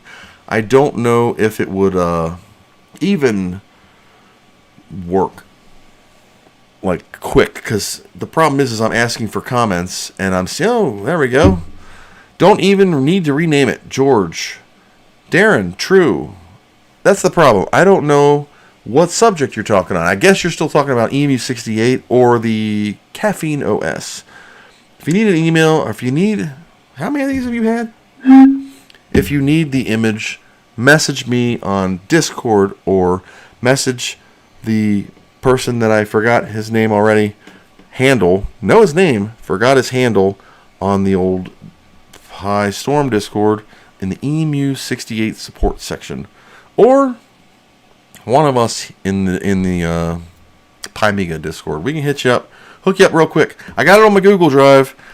807 is the current release. 808, 807. Remember, it's a directory opus workbench replacement for a actual Amiga using Pi Storm. I was going to borrow some icons for Pi Amiga. It's all good. I hear you can mount EMU68 hard drives in WinUAE, install software OS that way. Yes, you can. The important part of EMU68, if you're going to do it the way I did it, get your SD card prepped. If you're going to use Caffeine, just burn Caffeine. You can mount the same way. Launch WinUAE as administrator, add hard drive, and you will see it in your drop-down as a RDB partition. Remember, there's two. There's like a Mythalon, there's a 0 and a 1. The 0 is your FAT32 partition that you actually copy the EMU68 on, like I just did in that video. The second partition is your Type 76 that either you carve out or the Caffeine OS pre-carved out for you. Once it's loaded, as long as you don't have exactly named volumes, you won't have double icons, or you'll have double icons. So for those type of things, I always have a workbench called like Rando, and I call it DHO-DH1 instead of system and work, because a lot of people use system and work for their DH0, DH1 partitions, and you just have conflicts. So when I WinUAE a partition, I always have my WinUAE bootable Amiga devices named something goofy. That way I know for sure that I'm on the Pi Storm drive, or I'm on the Caffeine OS, or the Coffin, or whatever I'm acquiring stuff from or loading onto. Greetings from France. Okay, there's another one. Greeting from the land of the Commodore 64. The what? Finland. These live streams are so great. Passy 68p. The land of the Commodore 64? Aren't I in the land of the Commodore 64? Ed, this will not fit on my 32 gig SD card. What? Okay. Mr. Nother. €4.99. Can you DM me the link to the image file? How do I DM in chat? Can I do that? How do I put user in timeout? No, I don't want to do that. Hold on. If you message me, if you're in the Pi Storm Discord, that's the best way to get a hold of me. Like, I'm sitting in there right now, and if you shoot me a message on the Pi Amiga, holy crap, the Pi Amiga Discord, I'll give you the link you need. Ouch. Carlio Rubens. Chris, I talked to Dave a long time ago about developing a new Amiga, and he told me he had a meeting with someone on a yacht. 5R. What is R? $5. Well, thank you very much for that super chat donation. That is incredibly cool. Now I'm seeing chats come in. Darren Gurney. Ren, wobbles are already going. Hey, Chris, what's for lunch? Chicken and wobbles. Richard Neese. Hey, now I'm seeing chats come in. Awesome. George, Caffeine OS comes with a couple ROMs. The ROM is 3.9. See, that is not cool. I'm all for sharing stuff. Amiga, great. I don't ship it with a ROM for a certain reason. You get sued twice. Trust me, I know. Second one. Yeah, so I don't think that's good to ship anything with a current ROM. I know 3.9 is a fine line because Hag and Partner don't give two craps about 3.9.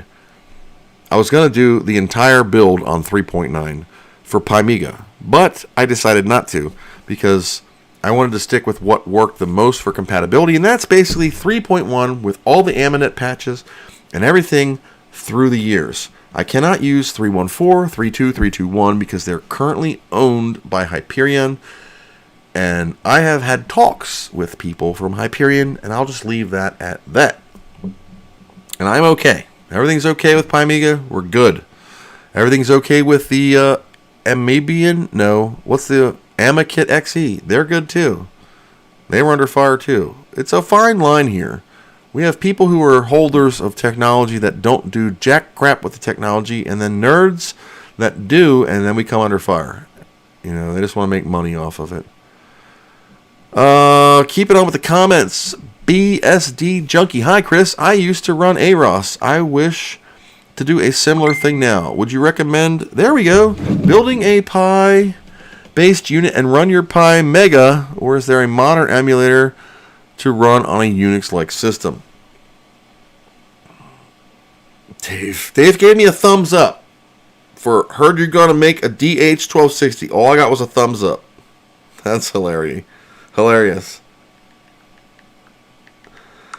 Kevin just messaged me. That is Mr. Q. Hold and Modify. Check him out if you haven't checked him out in the past.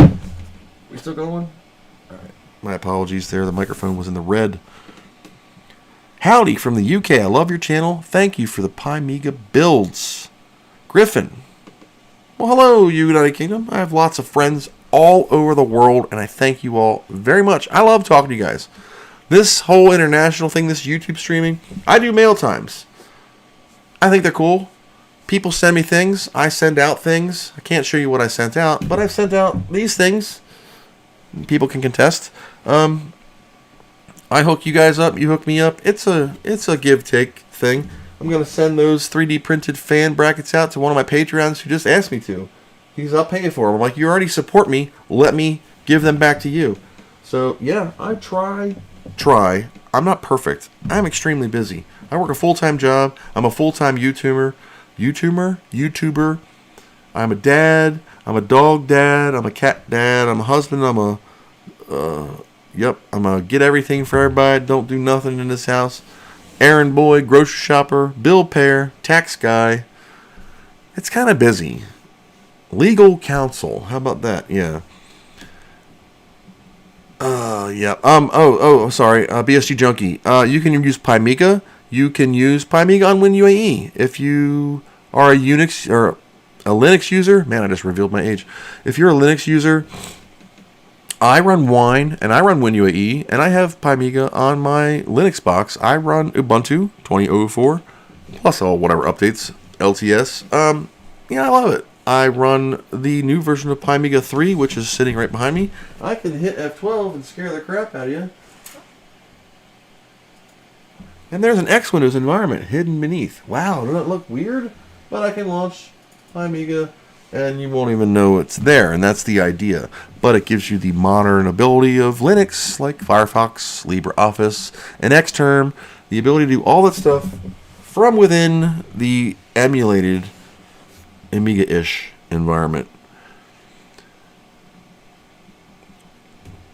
Cario, oh God, my eyes suck.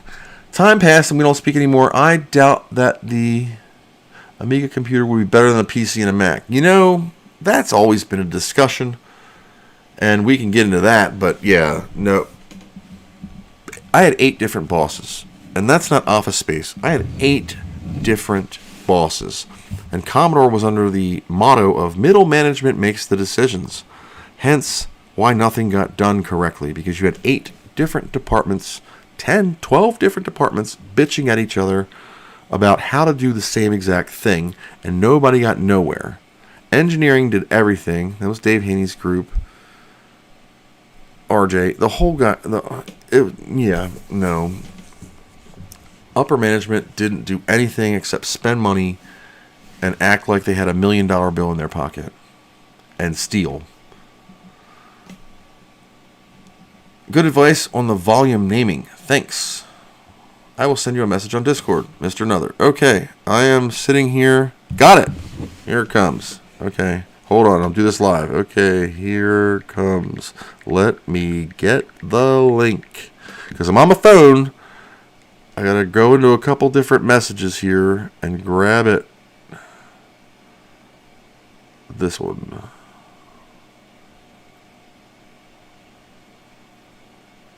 All right. Copy.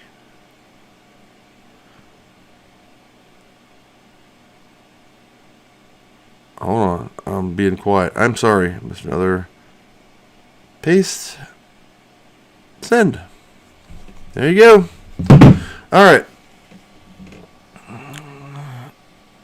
Hello. Oh, hold and modify. Hello, everyone. There's Mr. Kevin. Mr. Kevin Q sent me a picture of his sandwich, which made me hungry. Is that a Reuben? Is that a Reuben? I think I got ripped off. Of your sandwich? It looks pretty good to me. Mac and cheese sandwich and a pickle. Yep. SSH Pi at PiStorm. Oops. SSH Pi at PiAmiga. Darren, you are on the wrong screen, buddy. You're typing in the chat. I don't name my stuff. That's PiAmiga.local. Hi, Chris. How do I FTP? Oh, never mind. My bad. How do I FTP into PiAmiga? From Brian. Only Chris Edwards and Amiga make it possible. Nope. Visa, MasterCard, and PayPal credit make it possible. I just ride the wave, and then every couple of months I pay a bill. Hello, everyone. Tech, Arch, Linux, FTW, RISC OS. Yeah, no. Enable Raspberry config. Shouldn't it already be enabled? It's enabled by default. Any plans for RTG Network File Exchange Games demo video for EMU68? Yes, I have I'm not going to show it, but I have that 500 that I showed in the beginning of the video. That's my EMU68 machine. HDMI, RTG, but I'm running PiAmiga 3X right now just to have something in the background to show. I am not a member of the EMU68 development team. No, at all. But, I pay homage to them. I will give them the credit where credit is due. Of course, I try all things out. I'm not just PiAmiga man. I do Amiga repairs. Why is this up here? I do 3D printing on that printer now because that is like freaking John Holmes compared to this guy. And yeah, but I have videos with EMU68, the RTG setup, how to do it. Remember, I'm building these things the long way. I'm building them on an Amiga. You can do the same thing on a PC, on WinUAE, and I do that. But I want to teach a man to fish, teach you how to use Tanya versus just telling you about it. So you have the knowledge to do these things on your own, and you can expand your knowledge from there. So yes, gaming. How does gaming work? How does the chip RAM access work? How does Saint Dragon that Doug likes use EMU68's core? Is it faster? Yeah, it's faster, but is faster always better? Not entirely. Sorry, that was my cat. If you heard that. No, not me. What? The messages are coming in groups. Again, it's screwing up. I'm sorry. Raspberry PC. Okay, gotcha. Never mind. I saw Darren's messages about SSHing in. I thought he was typing in the wrong window. And these are just going down really easy now. 2:14 p.m. I forgot what time I even started this. They're always like, rando. So if you're just joining me, not many people are here. That's okay. Average watch time, 6 minutes. Typical Amiga video. Am I planning on making more trips? This comes from Peter. Am I training? Am I training? What? No. Are you planning on making any more trips to acquire any more Amigas, or is the collection full? Brother, the collection is never full until I am in a box or an urn. So, yeah, I will keep doing this until I can't do this anymore. And yes, I have a 4-hour boring road trip where I discuss the philosophies of life, Commodore, ask questions. I didn't release it because I thought people didn't even give a crap about the driving videos. They just want to see the, hey, you got some signs, let's go. What do they look like? That's not what it's about. So yeah, no. But yeah, I do have videos. I didn't release it. I have it. I had the footage. I didn't edit it because I was like I said, people don't really give a crap. But I don't know.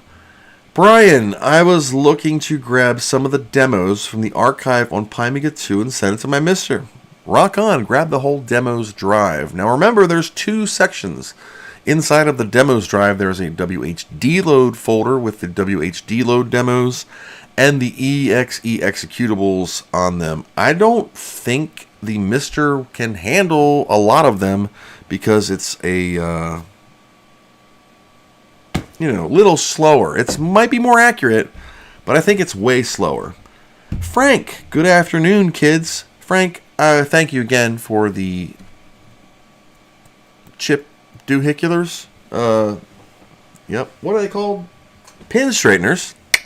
It's been a many of these today so far. This is number 2 or 3. I have an 8, so that's why these are kicking in. You do like the driving videos. Do I have a CD TV, Chris? Brian, no, I do not.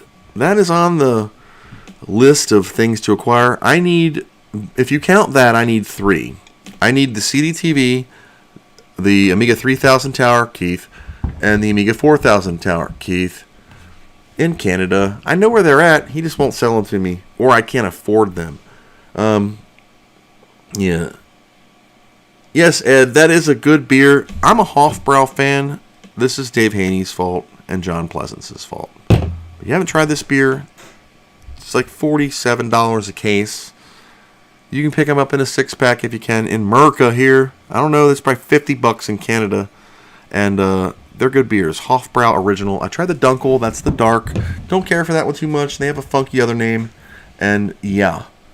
So that's that. But yeah, Frank, if you guys don't know who Frank is, he's the crack dealer among all us Amiga people.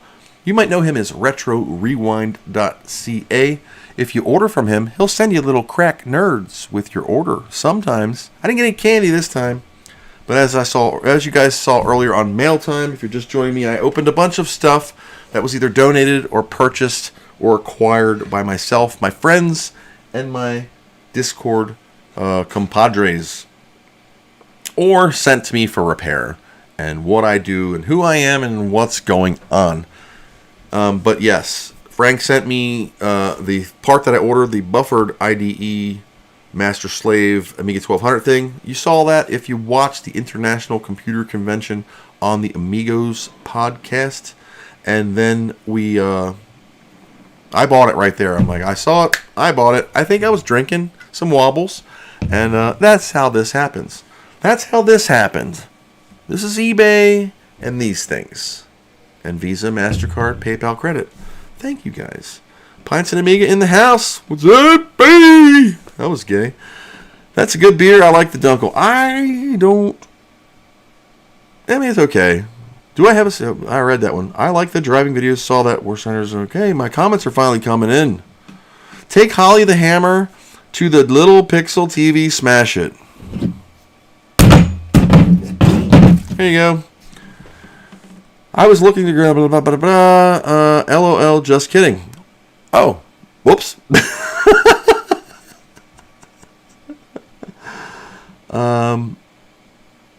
Last night I was watching Video Toaster demos.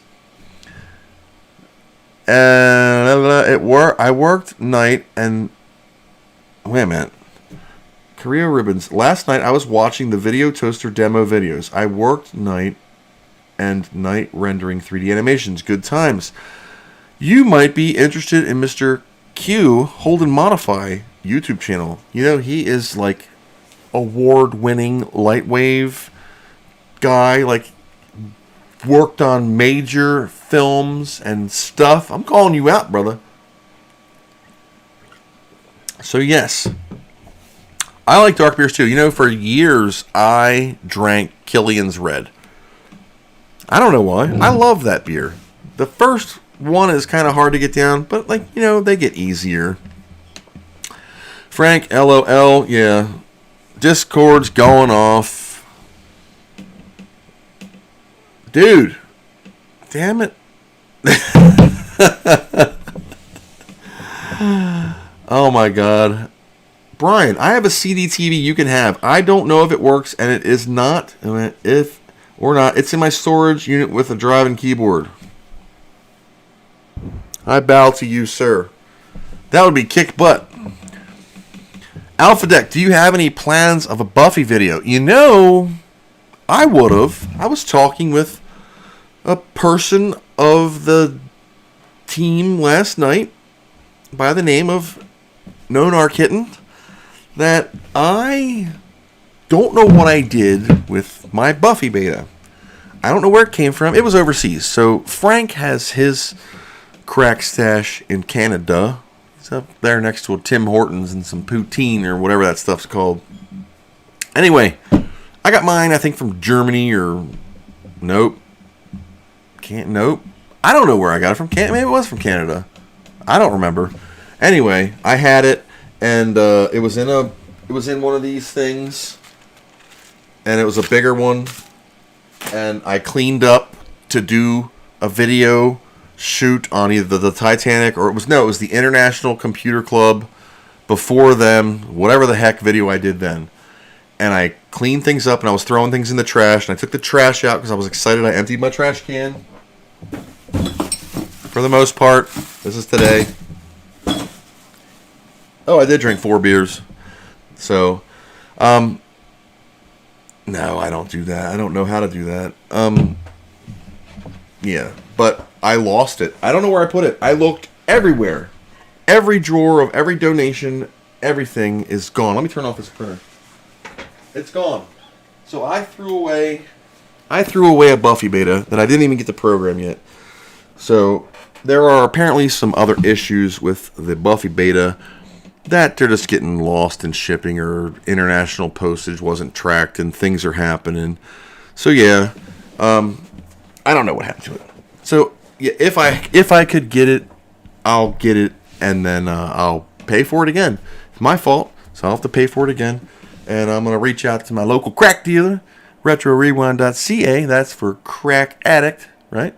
And you can get all your 8-bit, 16-bit, 32-bit stuff from him.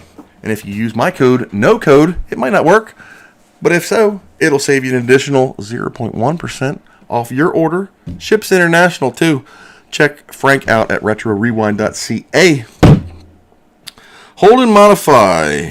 Oh, wait a minute. I promise I don't pay Chris to say these things. I just send him wobble pops. Kevin, he sends me money. He mails me cash direct. He doesn't. Hold on. Ouch. Get another one. Whew. I'm getting my TV back up. Oh, no. Takes a licking, keeps on ticking. Something's going on upstairs. There we go. Oi, getting crowded in here.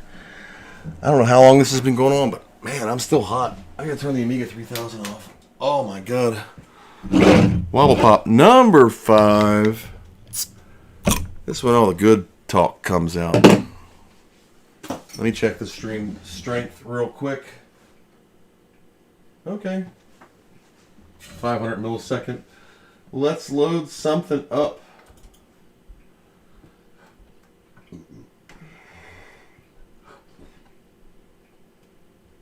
I don't know what this is. Copper Cabana. I'm just hitting a button.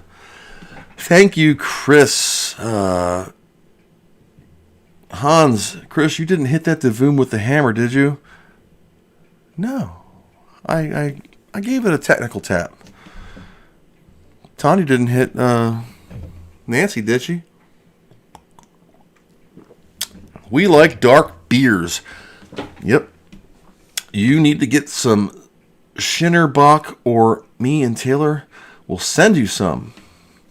I will look for it. Now, here in Pennsylvania, my liquor is controlled by the state.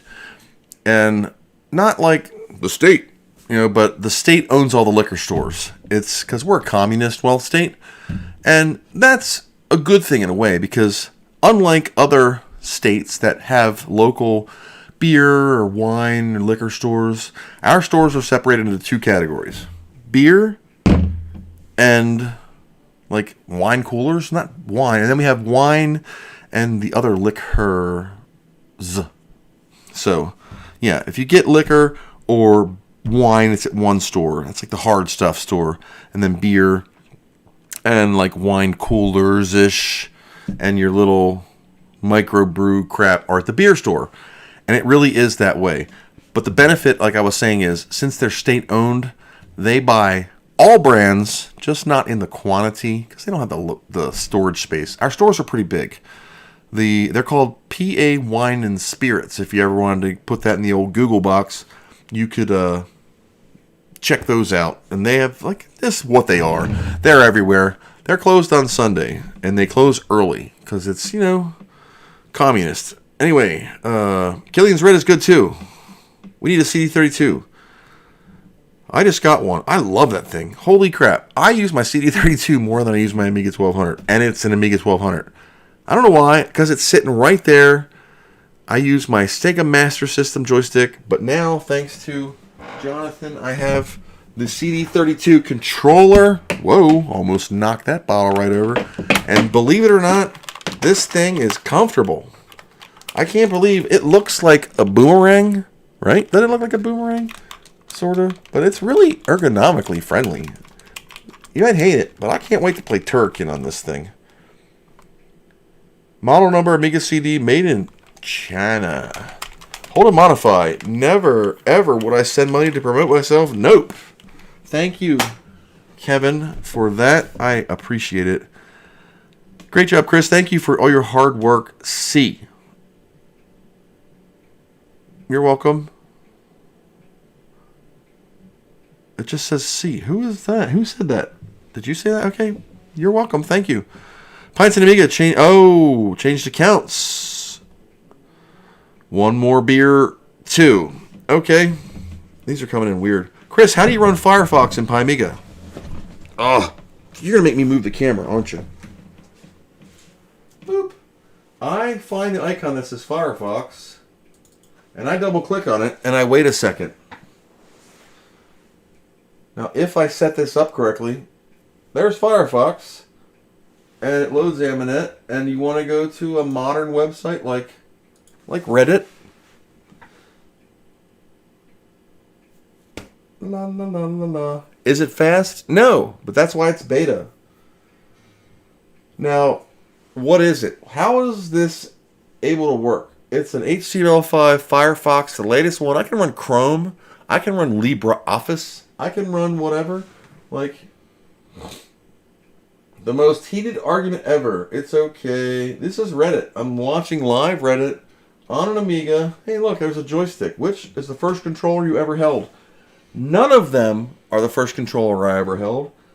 The first controller I ever held was a 1977 TRS-80 joystick that would not rehome to center. They just kind of wherever they went.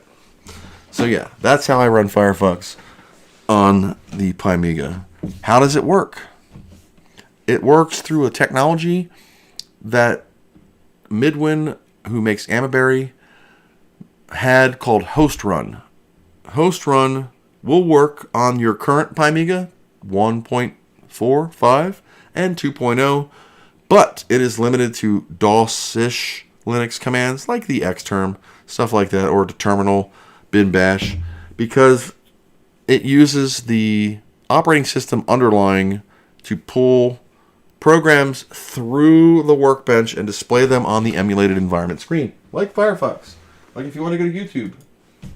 If I wanted to watch my own stream on Pimiga, I could do that. You want me to do that? I don't know. I could do that. Oh, let's see. But thank you, Kevin. Thank you for the $5. I appreciate it greatly. Beer and wines. Yes. Hold and modify. The CD32 is the best and easiest to fire up game system. It is a really fun experience. You know, it sure is, because it's so simple. Now, I have one official game that I was gifted. Of course, you know what the heck it is. It's Cannon Fodder. And I have tested the backup compatibility with many. And it's pretty cool. And I play that on my 75-inch Walmart brand Hisense television. $4.99, 4K, 120 hertz. Got a good deal on it. That's why I bought it. Why'd you buy a 75-inch TV? Because I had a 65, and these Coke bottles aren't getting any thinner.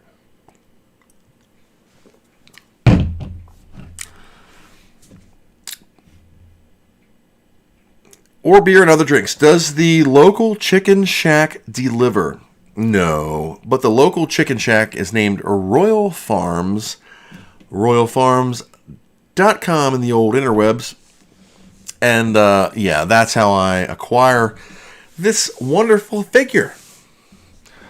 What is a Buffy from Gary Wolf? A Buffy is a 68,000 CPU replacement that uses a JIT core to give you a boatload of memory and a boatload of speed, and it can run on an Amiga 1000, 500, 500 plus 2000, 1500, 2500, any Amiga with a long 68,000 socket. You know, you got a long one, you're in the house.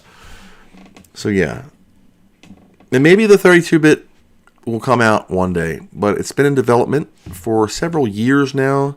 I am a huge conspiracy theorist on the Buffy, as you all know, but we'll see. And if I wouldn't have thrown my Buffy away, we would have another one ready to go, and I would do a demo on it. But I have my flashing thing. I got the code for the thingamabobber, and I was ready to go, and then I can't find the damn chip, and I'm pretty sure I threw it out. So what is that a play on the Enemy of the Vampire? Yes, Buffy the Vampire Slayer. But I don't know. The vampire is really cooking with new things. There's only one person in Merca that I know of that has a fire turd. Well, I have a Firebird in the garage. But the Apollo Firebird, the only person that has one is Mr. Q, Hold Modify. Check out his channel. That's the only videos I have seen on the Firebird. I almost said Pontiac. On the Apollo Firebird that exists. So yeah. And the Buffy, I don't know if it's a vampire killer. It was just a pun on words. The vampire, of course, we know has RTG, RGB graphics, micro SD capability, networking, and 68080 and AMMX and all this special sauce they dip, and it's really good. If you're I'm not an anything hater. I don't care if you run a vampire. I don't care if you run a Pi. Where did I do with it? 3A with a Pimiga case. How about that? There you go. That's fancy sauce. Pi 4 400. Mister. What else we got? Mini Mig. I don't care what you run. WinUAE, FSUAE, your mom. It's great. As long as you're playing with it. Or Amiga OS, it's all good. Buffy equals vampire killer. Yes. What is the name of those liquor stores? The liquor stores are PA Wine and Spirits. Let me see if I can get a web address here. PA Wine and Spirits. It's pawineandspirits.com. I had to Google my own thing, and since I'm using a new Windows machine, it is literally... Oh no, it redirects to fine wine. Here, I'll put this in the old chat box here. Oh, did I open up another one? Paste. This is the Pennsylvania liquor store. And I don't know why that opened up. Oh, yeah. I'm a Mac guy, so I had to slum it with a Windows machine. You're running a Firebird car or the accelerator?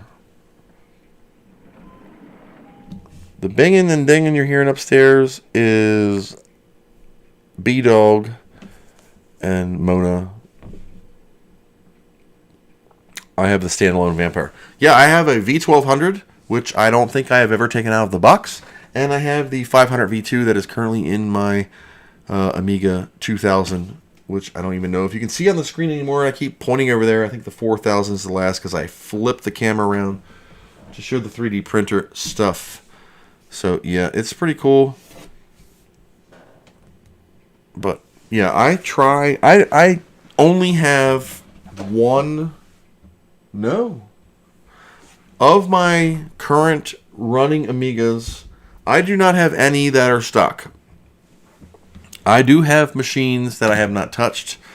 As you all know, I was Cats, worked at the Arc, had Commodore closed. We had RMAs to return. There was nowhere to return them to, so we split them up and kept them. There were probably, at the time, 50 to 60 RMA boards in the totes, split up by the technicians that I worked with, and we split. Of that, I had probably 20, 18, 15 or so boards that I still have, and I have fixed none of them. Batteries were all clipped at the factory, well, my place of employment at the time. So, yeah,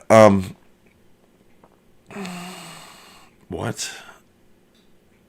We all feel the same. We hot rod all of our Amigas out. Yep. Yeah. So, no, I have a whole many things to go through. And I really should. Because I have been sitting on those totes for 34, 33 or so years now. And I opened them up. Now, when I say I never open them, I open them. I kind of give them a peek, give them some fresh air, because I'm afraid the oxygen is doing something to them. And I replace that oxygen by cracking the lid and then putting them back under the steps. But yes, I do peek in there from time to time. And I have been so tempted to just grab the whole tote out, throw it on the table, and let's just go. But I don't, because this thing has been keeping me busy. And I've had, a lot of issues just getting 3X ready to be on the shelf. So, yeah. But the idea of all the Amigas and totes where they were RMAs, they do not work. It's not like I can pull them out and fire them up. Can I fix them? Probably. With today's technology, available parts from the other machines, there's no battery damage. It's all stupid stuff.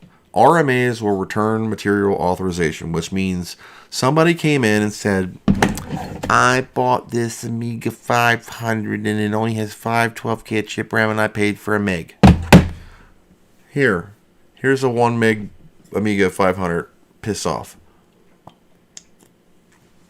Board goes in RMA. Returns to Commodore. Commodore credits the ARC. Pause, rewind, repeat. 2000s, a lot of problems were bad Denises, Agnes's. 500s, we'd have the Agnes's pop out because there was a big speed bump at the warehouse in Westchester when you left the property. If your Amiga was in the back of the truck and you left and they went over the speed bump near the guardhouse, the speed bump, like if you've ever ridden in a cheese wagon school bus as a youth, sat in the back and the bus went over a bump, that amplifies the bounciness, which was the product which would pop the Agnes's out of the socket. The only fix for that was to drop them on the table at your place of work.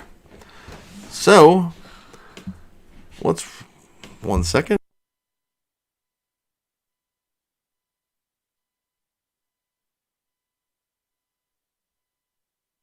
I will be back in just a brief second. 1 second, please. My dog has a medical emergency.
How's that? Is that better?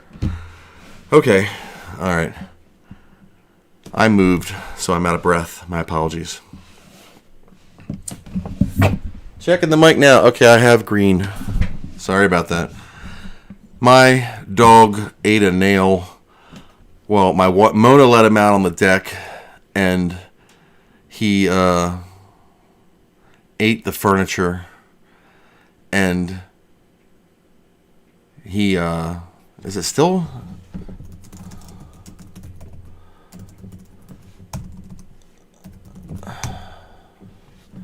Okay, good now. Okay. So anyway, I didn't ask you. The GOOGLE box started going off. My dog, Mona let the dog out on the deck who ate a chair that had a nail in it and he got it stuck in his mouth because he's a freaking idiot. So when you chase a dog, he runs. Therefore, I had to chase the dog, and my wife had to chase the dog, and we caught the dog and got the nail out of his mouth, and now I'm out of breath because I moved. When you're fat and have to accelerate, I can still do it. You know, cows can run fast, just not for long. So I can't be muted still. All right, good. Okay, I have audio. Richard, thank you. So my apologies for being out of breath. I moved. Where was I? Run, Chris, run. I'm seeing all of them now. I apologize about the muted mic. Gary, while you're not wrong when it comes to cost, I have an Amiga 1200 with an ACA 1233N accelerator BenQ, new power supply and stuff, and it did cost a pretty penny. Yes, that's why I do Pymiga. Because you can spend $100, get an RPI 4, this is a 3, it's an example, and burn an image that's free, spend $12 on Amiga Forever ROMs or Hyperion ROMs or whatever you want, and legally own everything. When you buy a Cloanto ROM, you are entitled to the operating system and the ROMs, hence legalizing the non-working Pymiga. That's pretty cool. The problem is it's not perfect. And I have said numerous times that it is not perfect. It is an emulation. While we try to get it perfect, of course you're going to have issues. And people have had issues. And we have fixes. And for the most part, it's pretty good. You know, I'm still getting people saying Mike is still muted. Is your dog fine? Either that or the comments are just coming in weird. I'm pretty sure we're good. Dog is fine. He's just a moron. Your microphone is fine now. We can hear it. Darwinism at work. Yeah. I never thought it would be more trouble to get an Amiga versus a Next. Now they're both hard. It depends where you're at. If you are in the United Kingdom or Germany, you are in the house. Cool. Yes, Pints and Amiga. I will go there. That is the store I buy the Hofbrau at. So I know exactly where that is. That's my booze store. Yep. Oh, lots of lag. My apologies. Let me, 1 second. Ouch.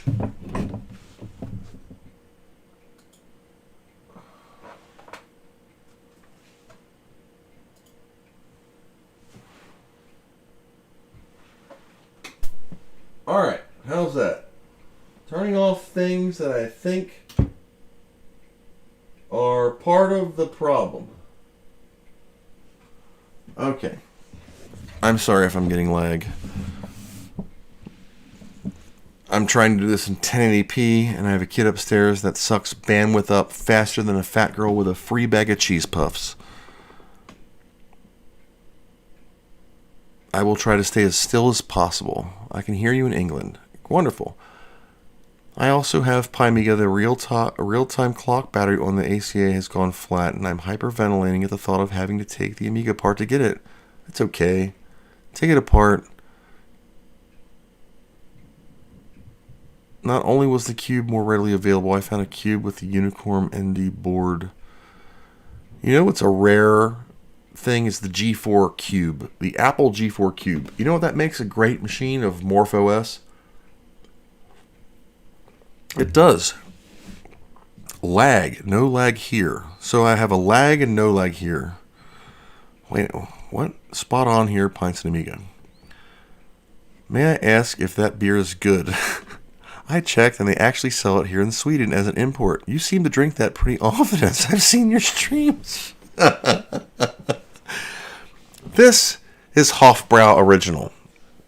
I used to drink Killian's Red, or up here in Pennsylvania we have Yingling as our local brew, and we have Budweiser and Michelob and Heineken and all the regular beers people drink. But my regular beer was either, oh my god, I forgot it. It's green bottle. Ohio people drink it. Crap. Anyway, I used to drink that beer, and whatever. I wasn't a beer snob, and a lot of Killians. And Amiga 34 happened, and 3:41 in the morning was 9 p.m. for me. So I went into this pub bar establishment of the beverages, and there was two dudes sitting there yapping. One was Mr. Dave Haney, and one was Mr. David John Pleasance. So I joined them in the partake of the Hofbrau Munchen M-U-N-C-H-E-N with an umlaut, and I fell in love with Hofbrau. And after 13 of these, we wobbled to the show. It was a great time, and I fell in love with them ever since. And when I got home, I realized that you can get these here imported. So, do I love them? It's my new favorite beer. My fridge is always stocked with them, and that's all I drink from now on. And if somebody else has any beer, I can drink their beer all day long. But what I buy is this now. 720p and blurry in the background. Because I shut the Amigas off, the camera focus is having problems with these. So if I look blurry or behind me looks blurry, it's the LED lights. I have these down so low, they are barely on. Live latency is 29.48 seconds here in Germany. Alright, Rolling Rock. That was the crap. Yeah, Rolling Rock. Yep, that was it. It's a good beer, buy it. What is my opinion of MorphOS? And then I'm going to wrap it up because apparently I'm having some stream problems, even though I'm at the highest playback of 875 right now. Okay. And I'm not wireless, which is weird. This is Ethernet. Ethernet. Hold on. Let me shut some other crap down. Like anything that's sucking life out of the stream. Is Ultimaker Cura running? Well,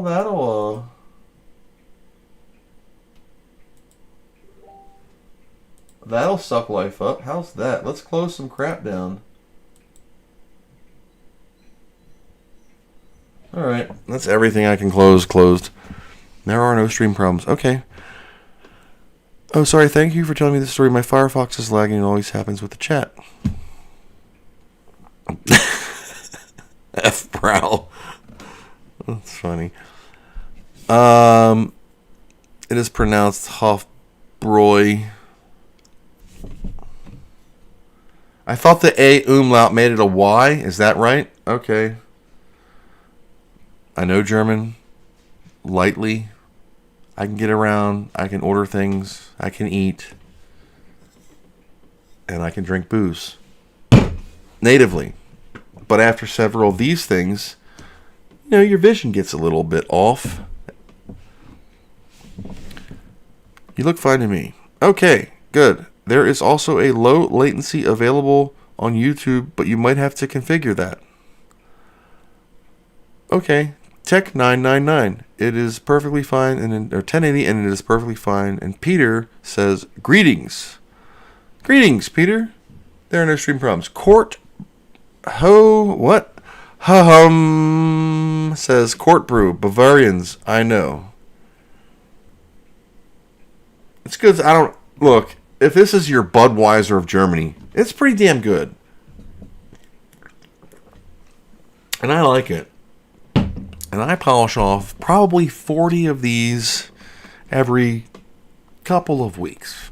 We'll just say that. There we go. Your stream is fine. Perfect here in Texas. No stream problems. Everything. Stop DL Prawn 2. Oh, nah, not me. LOL. I didn't mean to type F brow in chat. Well, what? Hey, that's fine too. What else can we got? What else we got going on? Did you guys see my mini Amiga 3000? I don't know if I showed that. I think I did. I have a video on that. I don't want to keep revealing things because a lot of things are videos that are filmed, done, and coming out. And we'll see. Let's see. What is your opinion of Morph OS? I have Morph running on my Power Max G5 Towers, and I love it. It is actually over in Workroom B, Row C, Section Z32. No, it's long ago, before I built this sort of nicer-ish studio, I used to work in the utility room of my basement right over there. And that's where the water heater, air conditioner, that was the infamy of the day. Before Mona made appearances in the video, the water heater would come on whenever I was doing a video. So that's where I ended up dumping all the shelving that was over here that had all the video game collections on it, the servers that were sitting where my computer desk is now, and all that stuff. I flip-flopped. So get on the quiet side so a nicer environment, and the water heater didn't come on. And that's when Mona was born. And yeah. So I then returned that to a flaming pile of junk. And I have since reorganized it into a second work area where I have solder stations and oscilloscopes and things that I can't do over here because this is more of the man cave side of things. Yeah. So, yep. Say it like you have pain in Australia, brow. Here is something I learned, and this is stupid but funny. If you say raise up lights, so raise up lights. If you say that fast, you sound like you're saying razor blades with an Australian accent. Give it a try. Raise up lights. Sounds like razor blades. It's funny. So yeah, MorphOS I love. I use. I have my fingers like dabbled in everything. You were going to talk about MorphOS. I'm sorry. Look, you ever heard of Dory? 10-second Tom? That's me. Because I'm answering questions as they come in. Live stream of mail time, which is done. Drinking beer, talking to the world, having a good time. I remember Lowenbrow. So do I. Yeah, do they still make that anymore? Lowenbrow, brown bottles, twist off tops. Had the paper over top the cap. It's not, I just make fun of Bavarians whenever I get the chance.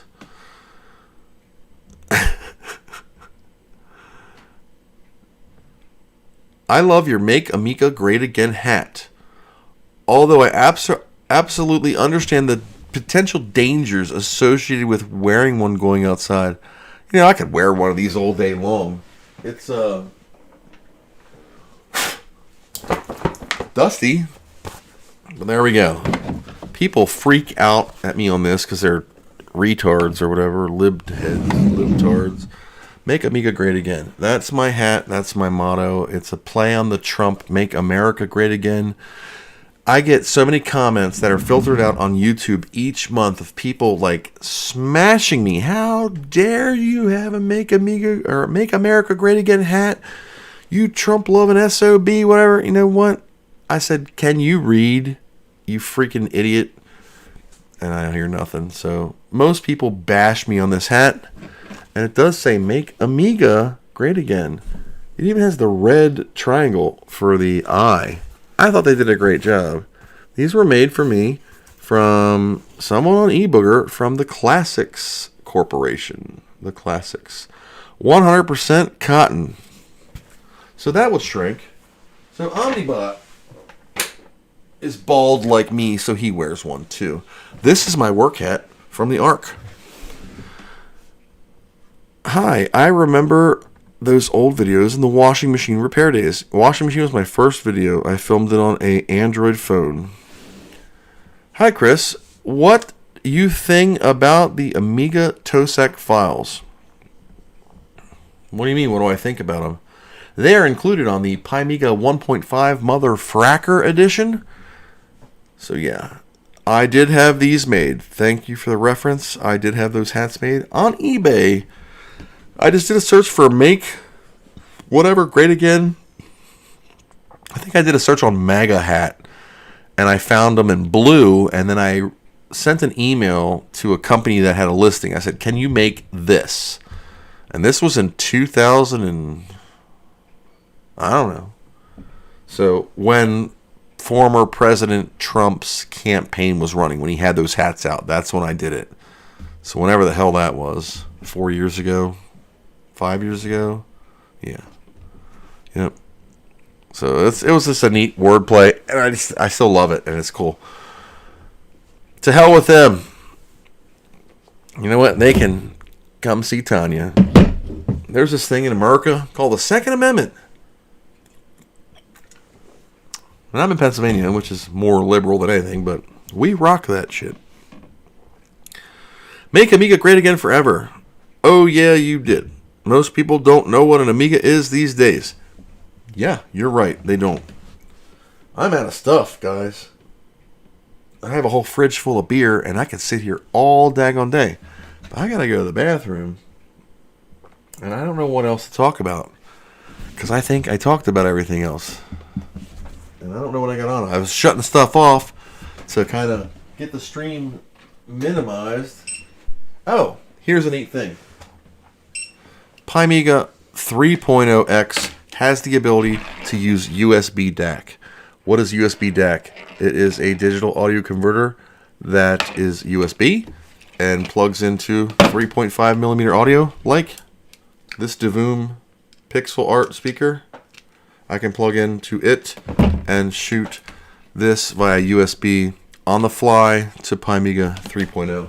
So if I turn this on,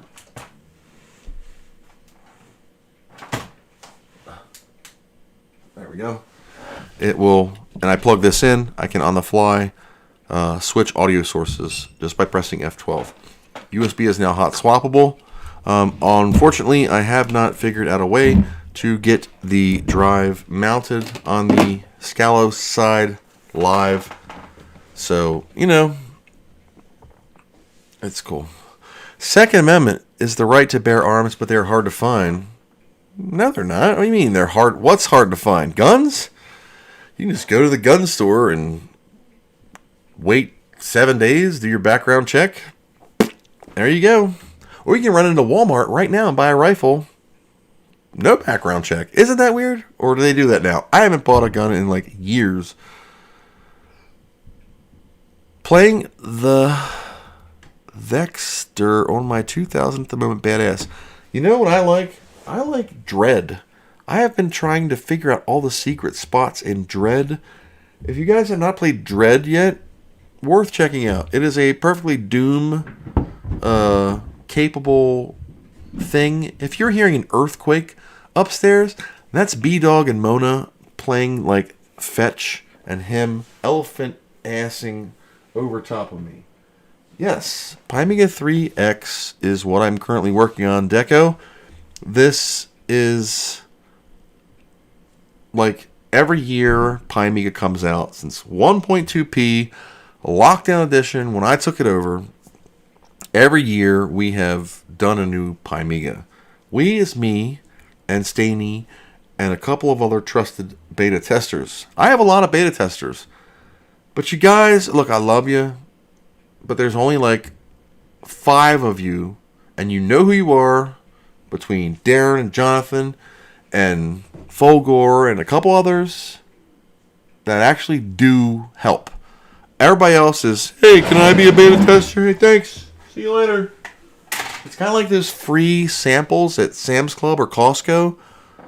Oh, beef jerky, huh? Oh, check you later. You know, they don't care. It's drive-by downloads. So, yeah. So, Amiga 3.0 is the latest incarnation of Christmas Gift 2022 for everybody.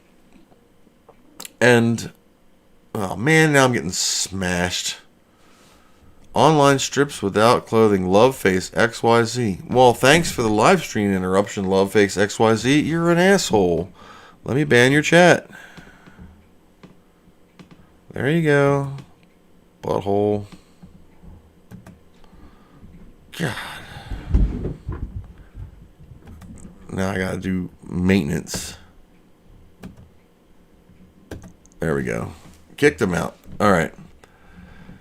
So, that's that. That's the first time I've been spammed. But Amiga 3.0 is an X-Windows based SDL2 Amiberry emulated Amiga-ish Scalus replacement workbench that replaces 2.0, and it's still in alpha. It will be going to beta. It was supposed to go into beta February, but the emulator has been having massive issues with frame rate sync, audio, as you guys are all aware, and timing. So I played We Come in Peace, perfect synchronicity.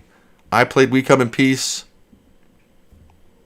like on this one, and it is so out of sync it's not funny. I'm running the latest. What is this date? You guys don't even have this one yet. February 11th, 2022. Amiberry 4.20 Demetrius. So, yeah. I can flip this back. I can flip it back to the other one that's working. But I'm trying to be like a bug reporter to get the issue fixed. The problem is the frame rate on this mode, which is RTG 1920 by 1080, is locked at 60 hertz. Even though the unit itself is PAL 50, the RTG display is set to 50, it is hard hit to 50. When I launch a gamer demo that is RGB, it is 50 and it is fine. If I launch a RTG or this screen like an EXE demo, it's 60, but the sound is 50, and it is crashing one of the 4 cores. It's just science and math, basically.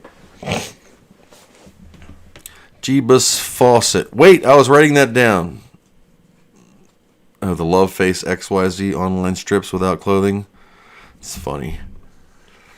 Oh, God. Mod gotta get the troll. I'm the mod, just like I'm the Amiga, and, yeah, it's just... whatever. Let's see. Oh my goodness. I got comments out the ass. I only have 11 beers. I can watch this live for hours. 11 beers will last you hours? Okay. Not me. I don't think I can do 11 beers and not eat anything. I miss the joke, Chris. I miss all the jokes, Richard. I'm sorry. Texas can get a weapon on a street corner. You get them with wings in Texas. You order a 10-piece wing, you get a free 22 caliber pistol. You don't. I got a Ruger 5.7 over Christmas in the People's Republic of Washington. That's a good one. I don't know how long this stream's been going. I don't know. It says excellent connection. Can I watch my own stream and see how freaking long it is? YouTube Creator Studio. There we go. You have been going for... wait a minute. Content. Live. You are live now. You have 339 consecutive viewers. Okay. Can I watch my own video? Watch my own video. That's going to be freaking weird. YouTube Creator Studio. There we go. I'm trying to get a time. Oh my god. Pause. You have been going That's not too bad of a delay, actually. What's the time? I don't know. 2 hours and 39 minutes. Good Christmas. Software renderer doesn't care about... Oh, man, look at all these freaking comments. I'm seeing comments. Watching my own video pause that I see better in the creator live streaming studio setup. That's crazy. What is currently on my screen is the love face was banned and Ruger 5.7 over Christmas in the People's Republic of China. And get that troll. Josh Streetman, thank you for what you do. Rock on. Thank you, Josh. There we go. Now they're streaming in. Tanko, I'd rather patiently wait for you to finish Amiga 3. It's going to be such a treat and well worth waiting for. I hope so. Gosh, it is such a pain in the babushka making these things. I know that's house in Polish, but it still sounds funny. Carrillo Rubens band, Jeebus Fawcett. Wait, I was writing that down. Saw that one. What upgrades have you done to your Amiga 2000? Which one? This guy over here that you can't really see that I keep pointing to because the camera's on a 3D printer and it was on the 2000 is currently, oh my god, Vampire V2 500, Aradni, a Villagetronic Aradni, Aradine. How do you say that word? Aradni 2 Ethernet card. What else? iComp. No, that's not the one. GDP 4008 with a SCSI interface to a Nakamichi MJ16 5-disc slot load CD changer. GoTech with a filler filler bar on the top of the GoTech, the 2000 case, painted to match an USB optical mouse from Amiga Kit, an Ethernet on a ENC28 J60 $6 Ethernet for the Vampire. That's in that one. So yeah, hope that helps. Jonathan Wickett, have you seen the monitor that Stephen Jones Checkmate 1500 is designing for the retro user? Yep, I've seen it. Not gonna buy it. It's 4x3. It looks nice, but I don't know. I was going to do the whole Checkmate thing and the Checkmate case. But in America, our money in Europe is just garbage. It's like the poor people in Australia. Not that you're poor. Your money is worth nothing. And I am so sorry for you if you have to buy anything from the European Union. Because it is, like, right now, good God, earthquake. Right now, it's not too bad. Like, the euro and the American dollar are sort of kind of close. But, like, Europe and Canadian, or American and Canadian, and American Australian is, like, tremendously different. But that's exchange rates. It just happens. Ho-hum, you're almost 3 hours. That's about my limit. I feel like Amiga is turning into a backplane of a Pi cluster.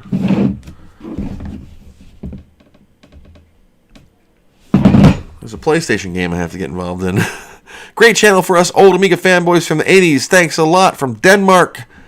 Kim, Renee, Jensen, looking forward to all your new videos. Thank you, Jonathan Wickett. Yes, an IPS panel custom board with the ability to add like the Pi, etc. I am looking into that. I watched 2 of his Monday night live streams, and I try to keep up on all of the 127 subscriptions that I have to various Amiga YouTube channels. And I could go through them all if you wanted to, but it would bore you and you would probably fall asleep on your couch if you have not done already. Daco, you have some crazy Amiga rigs, dude. I am insane. I have credit card debt up to the 3rd floor of this house because of these things. Why? Because of these things. Here's the moral of the story, kids. Don't wobble pop in eBay. And if you do, Don't yell at your sober self when your intoxicated self makes a purchase, because he knew what he was doing at the time, and you're just going to have to live with it. In all honesty, I am an Amiga fanatic, fanboy, whatever you want to call it. I love them. Why the hell do I love them so much? They're 30-year-old freaking computers that are slow, and they don't do nothing. And in Windows and Macintosh and Linux, you can do all this stuff. I don't know, because I was a teenager, and I saw that one. Can you see that one? You can't. You can see that part at not even a friend, a person's house. That's a creepy story. You've probably heard it. If not, I can repeat it, because why not? Yeah, it was 1984, and my family owns a restaurant, takeout and delivery. A driver comes back and says, this customer just had the Amiga 1000. It's not even out yet.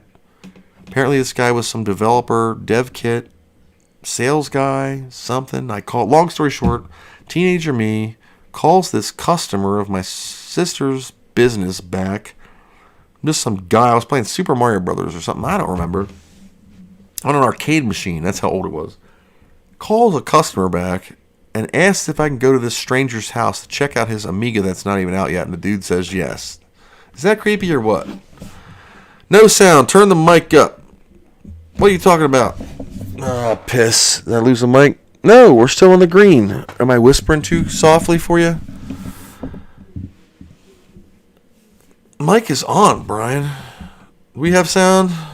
Let me post this. I'm watching my own stream, you know.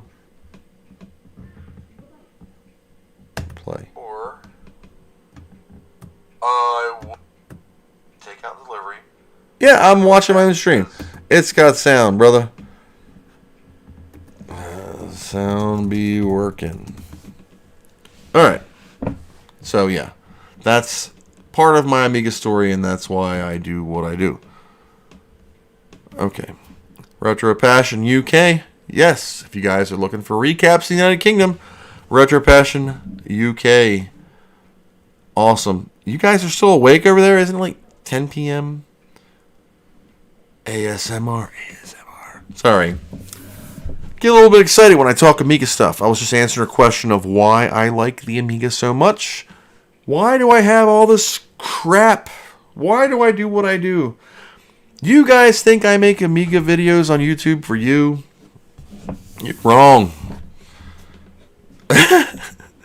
I do it so I don't forget things, and so I remember things. You know, at the end of each line where I'm like, thank you for watching and I hope you learned something. That's a note to myself to remind me that you're going to forget this and you better write this down. So I make YouTube videos on Amiga stuff, so when I do stuff in the future, I remember what I did. No, but I actually do stuff so you guys will learn, and I just enjoy sharing it, because if I can convince one person to use Pimiga over a Nintendo retro system, then I win. Is it worth it? Did you spend $11,000 on Amiga stuff in the past year, and is that worth it? I don't care. I don't look at the monetary value of what I've spent. Now, sober me might greatly care about that, but I don't. Text Games, good evening. Amiga wasn't popular in my country, but is a magic PC. I love it, and this is a great channel. Thank you, Text Games. Tex, are you from Texas? Because I worked for Commodore, and I thought it was extremely popular in my company. I have to do a live with Dave Haney. I can get him on the phone right now if I wanted to, but I don't feel well enough to do that. And I just gotta notice, hold on, you don't have to do that. Where's the exclamation point? Okay, there we go. My phone goes off a lot. I'm sorry. Oh, man. Now I gotta read. Fulgore, thank you for the kind words. And I can't focus on this screen, but I see them, and I will read that shortly. But yes, I could talk with Mr. Dave because I know him personally, and he is on my phone as a contact, both in FaceTime. You're from Russia. That's funny. Text games, you're from Russia. Okay, maybe that has some kind of wordplay over there. What time is it in the old Soviet what are you guys now? Russia? Just Russia? Soviet SSR? I don't know. But hello. Hello, Russia.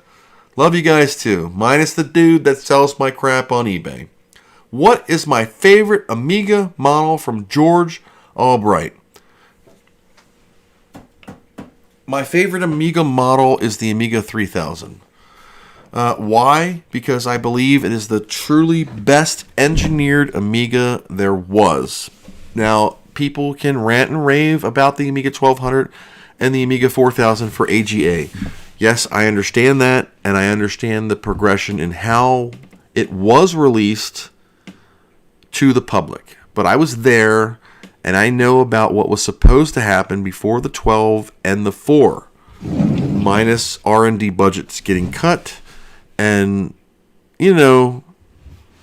things, life, history. It's history now.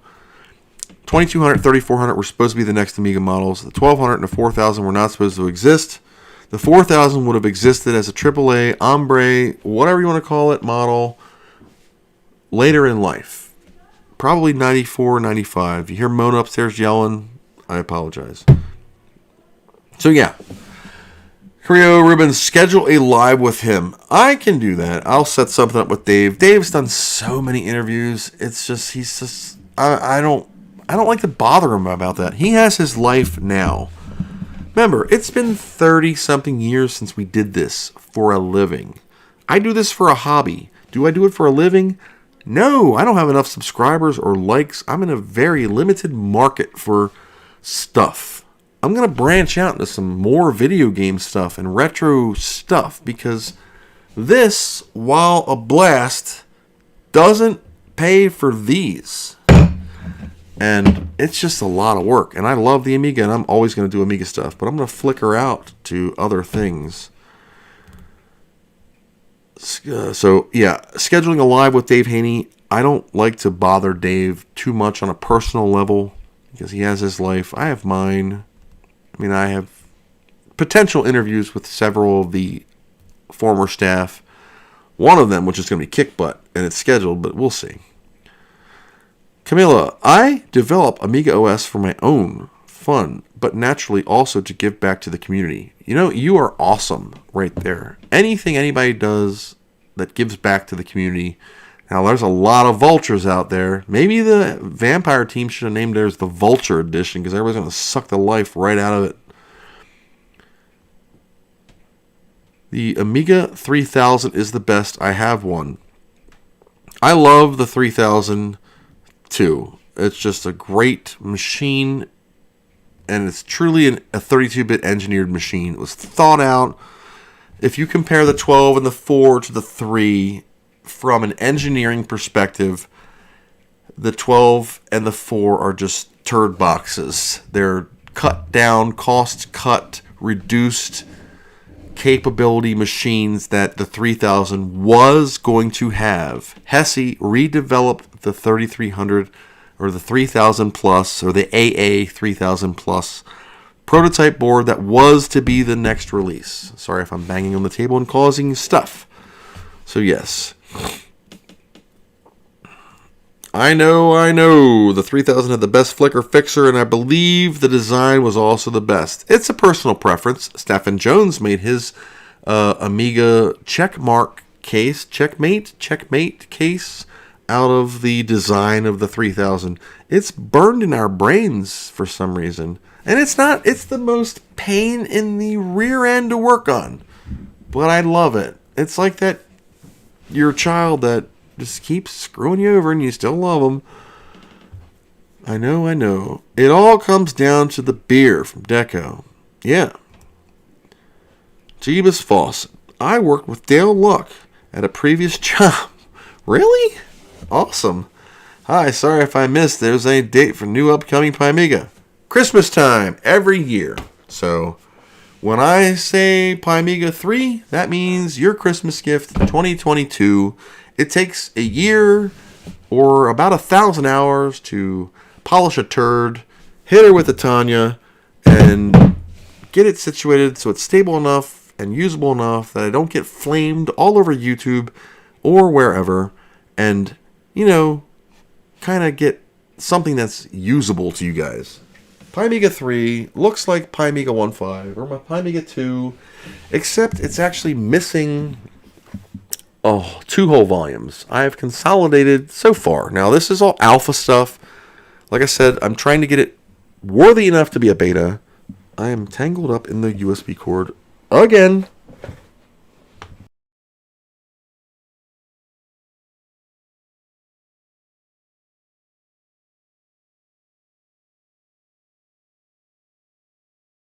Uh-oh. Okay, we're back. Yeah. Tangled up the cord, ran over it with the tire, or the car, the chair. Woo! Yeah. If I had the room for the big box, blah, blah, blah. If I had room for a big box Amiga, if I had the money, I would go for the 3000 as well. It's beautiful from Deco. Mr. MSK, $5. Have a beer on me. Props. Okay, let me get one. I have to go to the bathroom so bad. Oh no, you're back again. Boop. All right. Loveface decided to say hi again. Oh, here we go again. What in the hell? This is crazy. Loveface, strips without clothing, was hidden. There we go. Okay. Crap, sorry.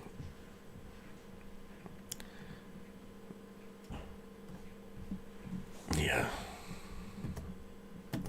I'm sorry, I'm hiding messages really quick. I'm getting spammed by Loveface again.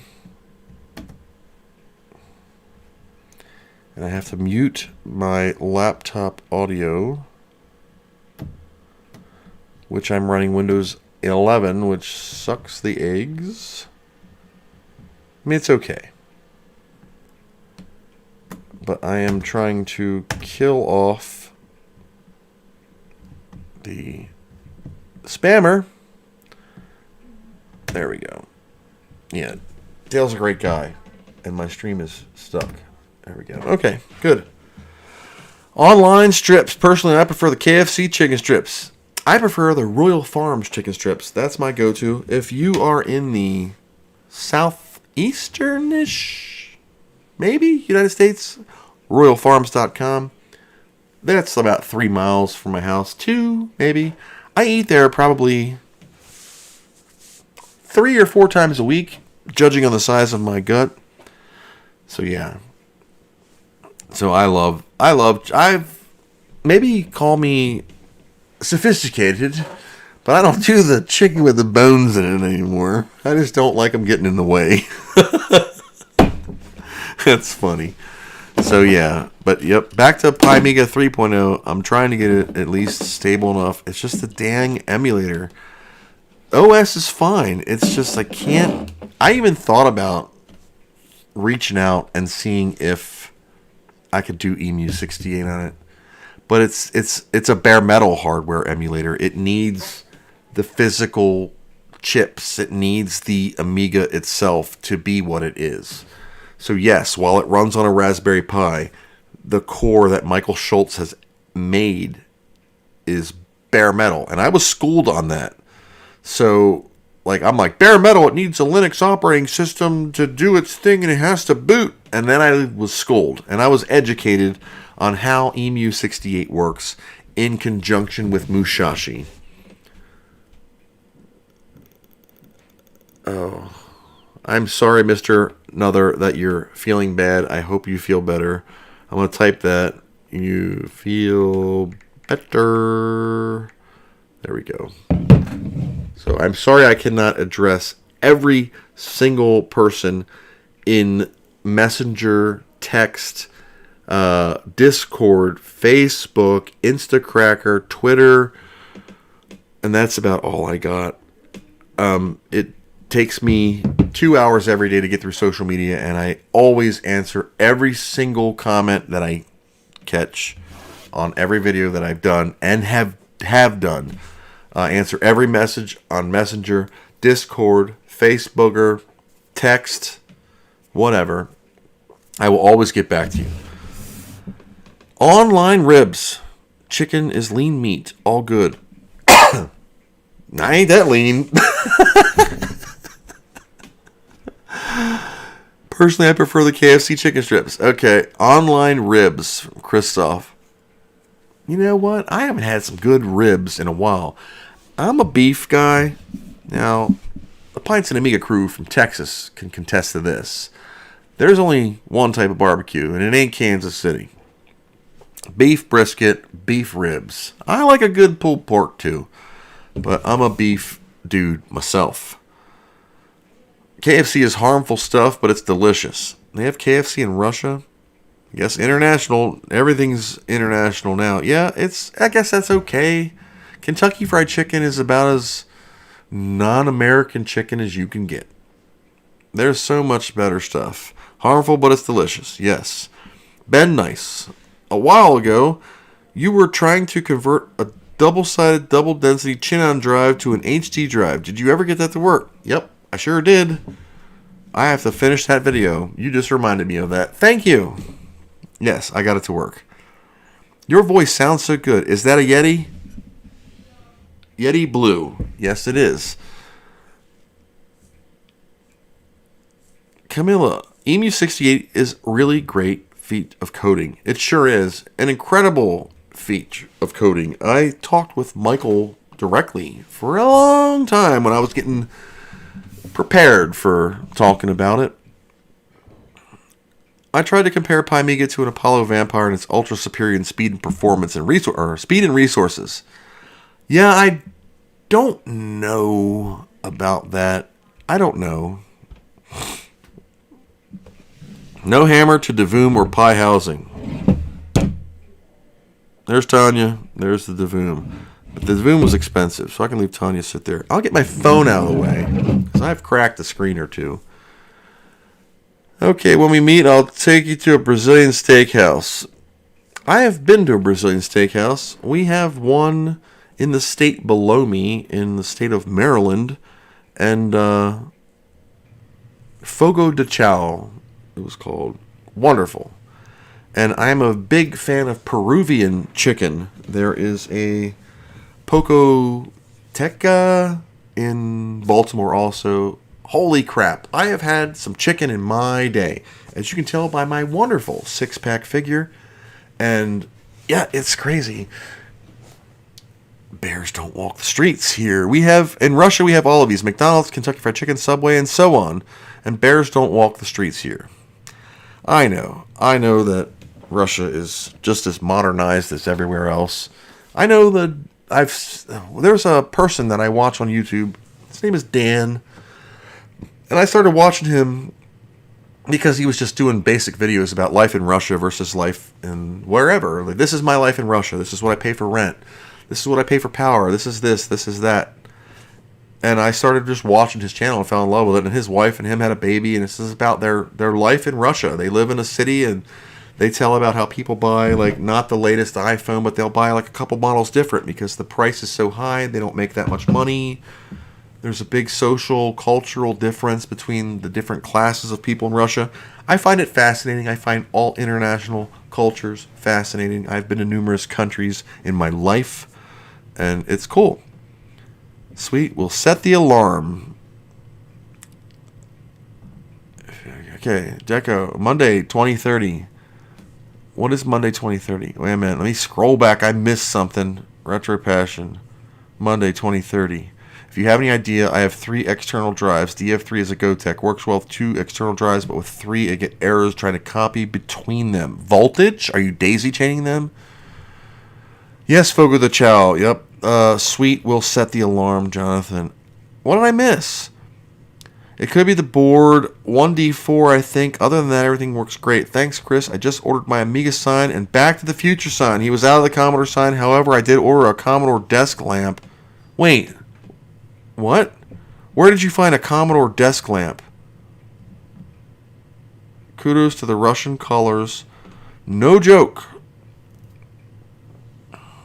On Twitch. Oh, you're on Twitch. Plug it, man. Plug your stream. Put the whole dang URL right in there. I don't filter anything, as you saw by the adult people smashing in. That's funny. I look like I'm shrunk behind this table. Hello and welcome to this evening. But that is all I have, guys. Whoops, see? Good thing I moved my phone. I have to clean up. I have to go to the bathroom. I have 5 wobble pops in me. And, yeah. I am just, like, holding on for dear life under here. Power supply should be strong enough to provide adequate power. Don't know. At this point, it's hard to think about everything. What do I have coming up next on Amiga World? I believe your next video will be an Amiga 2000 tune-up. I blew out the Gotek. This is in the past. I blew out the Gotek and I had to fix it. I put a Noctua NF8A A8 something quiet fan. It was like $30-something for the fan. They're like the Ferrari of fans, apparently. And I will, after that, there is I don't know. I have an Amiga 2000 repair, I believe, coming up. And the Amiga 500 from Michael. And there's a 600 in the mix somewhere, repair. And a couple other ones. Jonathan Wickett, Retro Passion is doing an online stream on Twitch. I'll be there. Deco, the power supply should be strong enough to provide adequate power. Okay, I think I answered that. Sorry. Mr. MSK, have you heard when the Amiga 1200 Pi Storm will be released to the public? I am not at liberty to say. All I can tell you is the hardware has been developed. The new unit will be called Pi Storm 32, hence for the 32-bit machines. The 12 and the 4. And when it will be released to the public, I don't know. It is currently in beta, which is private, and it is all closed source, so don't expect that to be anytime soon. I would not hold my breath. It's not A1222 slow, but it will probably be summertime-ish. Maybe July. If that's summertime for you. That's summertime for me here. So yeah, that's what I kind of got in the back scenes. I can't release too much on anyone else's information because I hate it when people speculate about what I'm doing and then I totally blow that like right out of the water. Just like this stream. Holy crap, we're at 1,070 people. That's amazing. I can't believe any of you watch me at all, and I greatly appreciate it.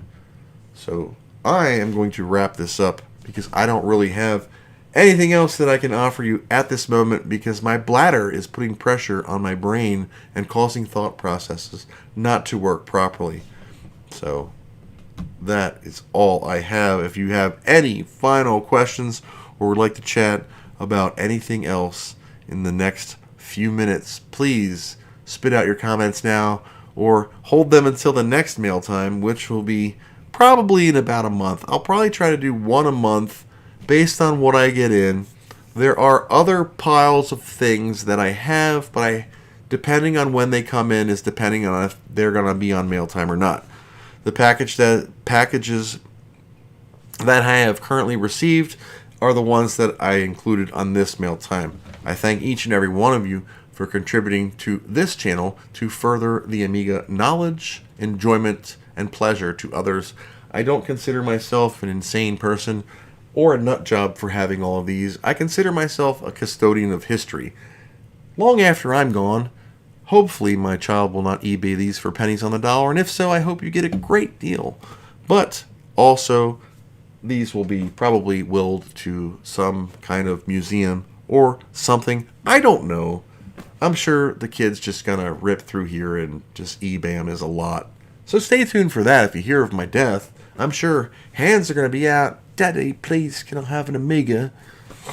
We don't know. Time for you to go to work. Thank you, Jonathan, for everything. I hope you're keeping up with the Commodore. I am keeping up with you. Good night. Ed Straker, thank you for the great live stream. Thank you, guys. Mr. MSK, great live, and thank you for the chat. Deco, you're a funny, awesome guy, and thank you for the chat. I appreciate it. Thank you. Go to the bathroom. You know, I do have an empty jug underneath, but I'm not about to do that. Jerry, you are awesome. Thank you, and I thank you all for everything. I'm going to wrap up this stream for today. I thank you all again for joining me, hanging out, shooting the breeze, checking out a little bit of what's to come, what has become, what we've done, reading some literature from the past, going over mail time, and all that stuff. These underneath are other projects there. Mr. Tex, these are Macintosh 68000s. That's a 030.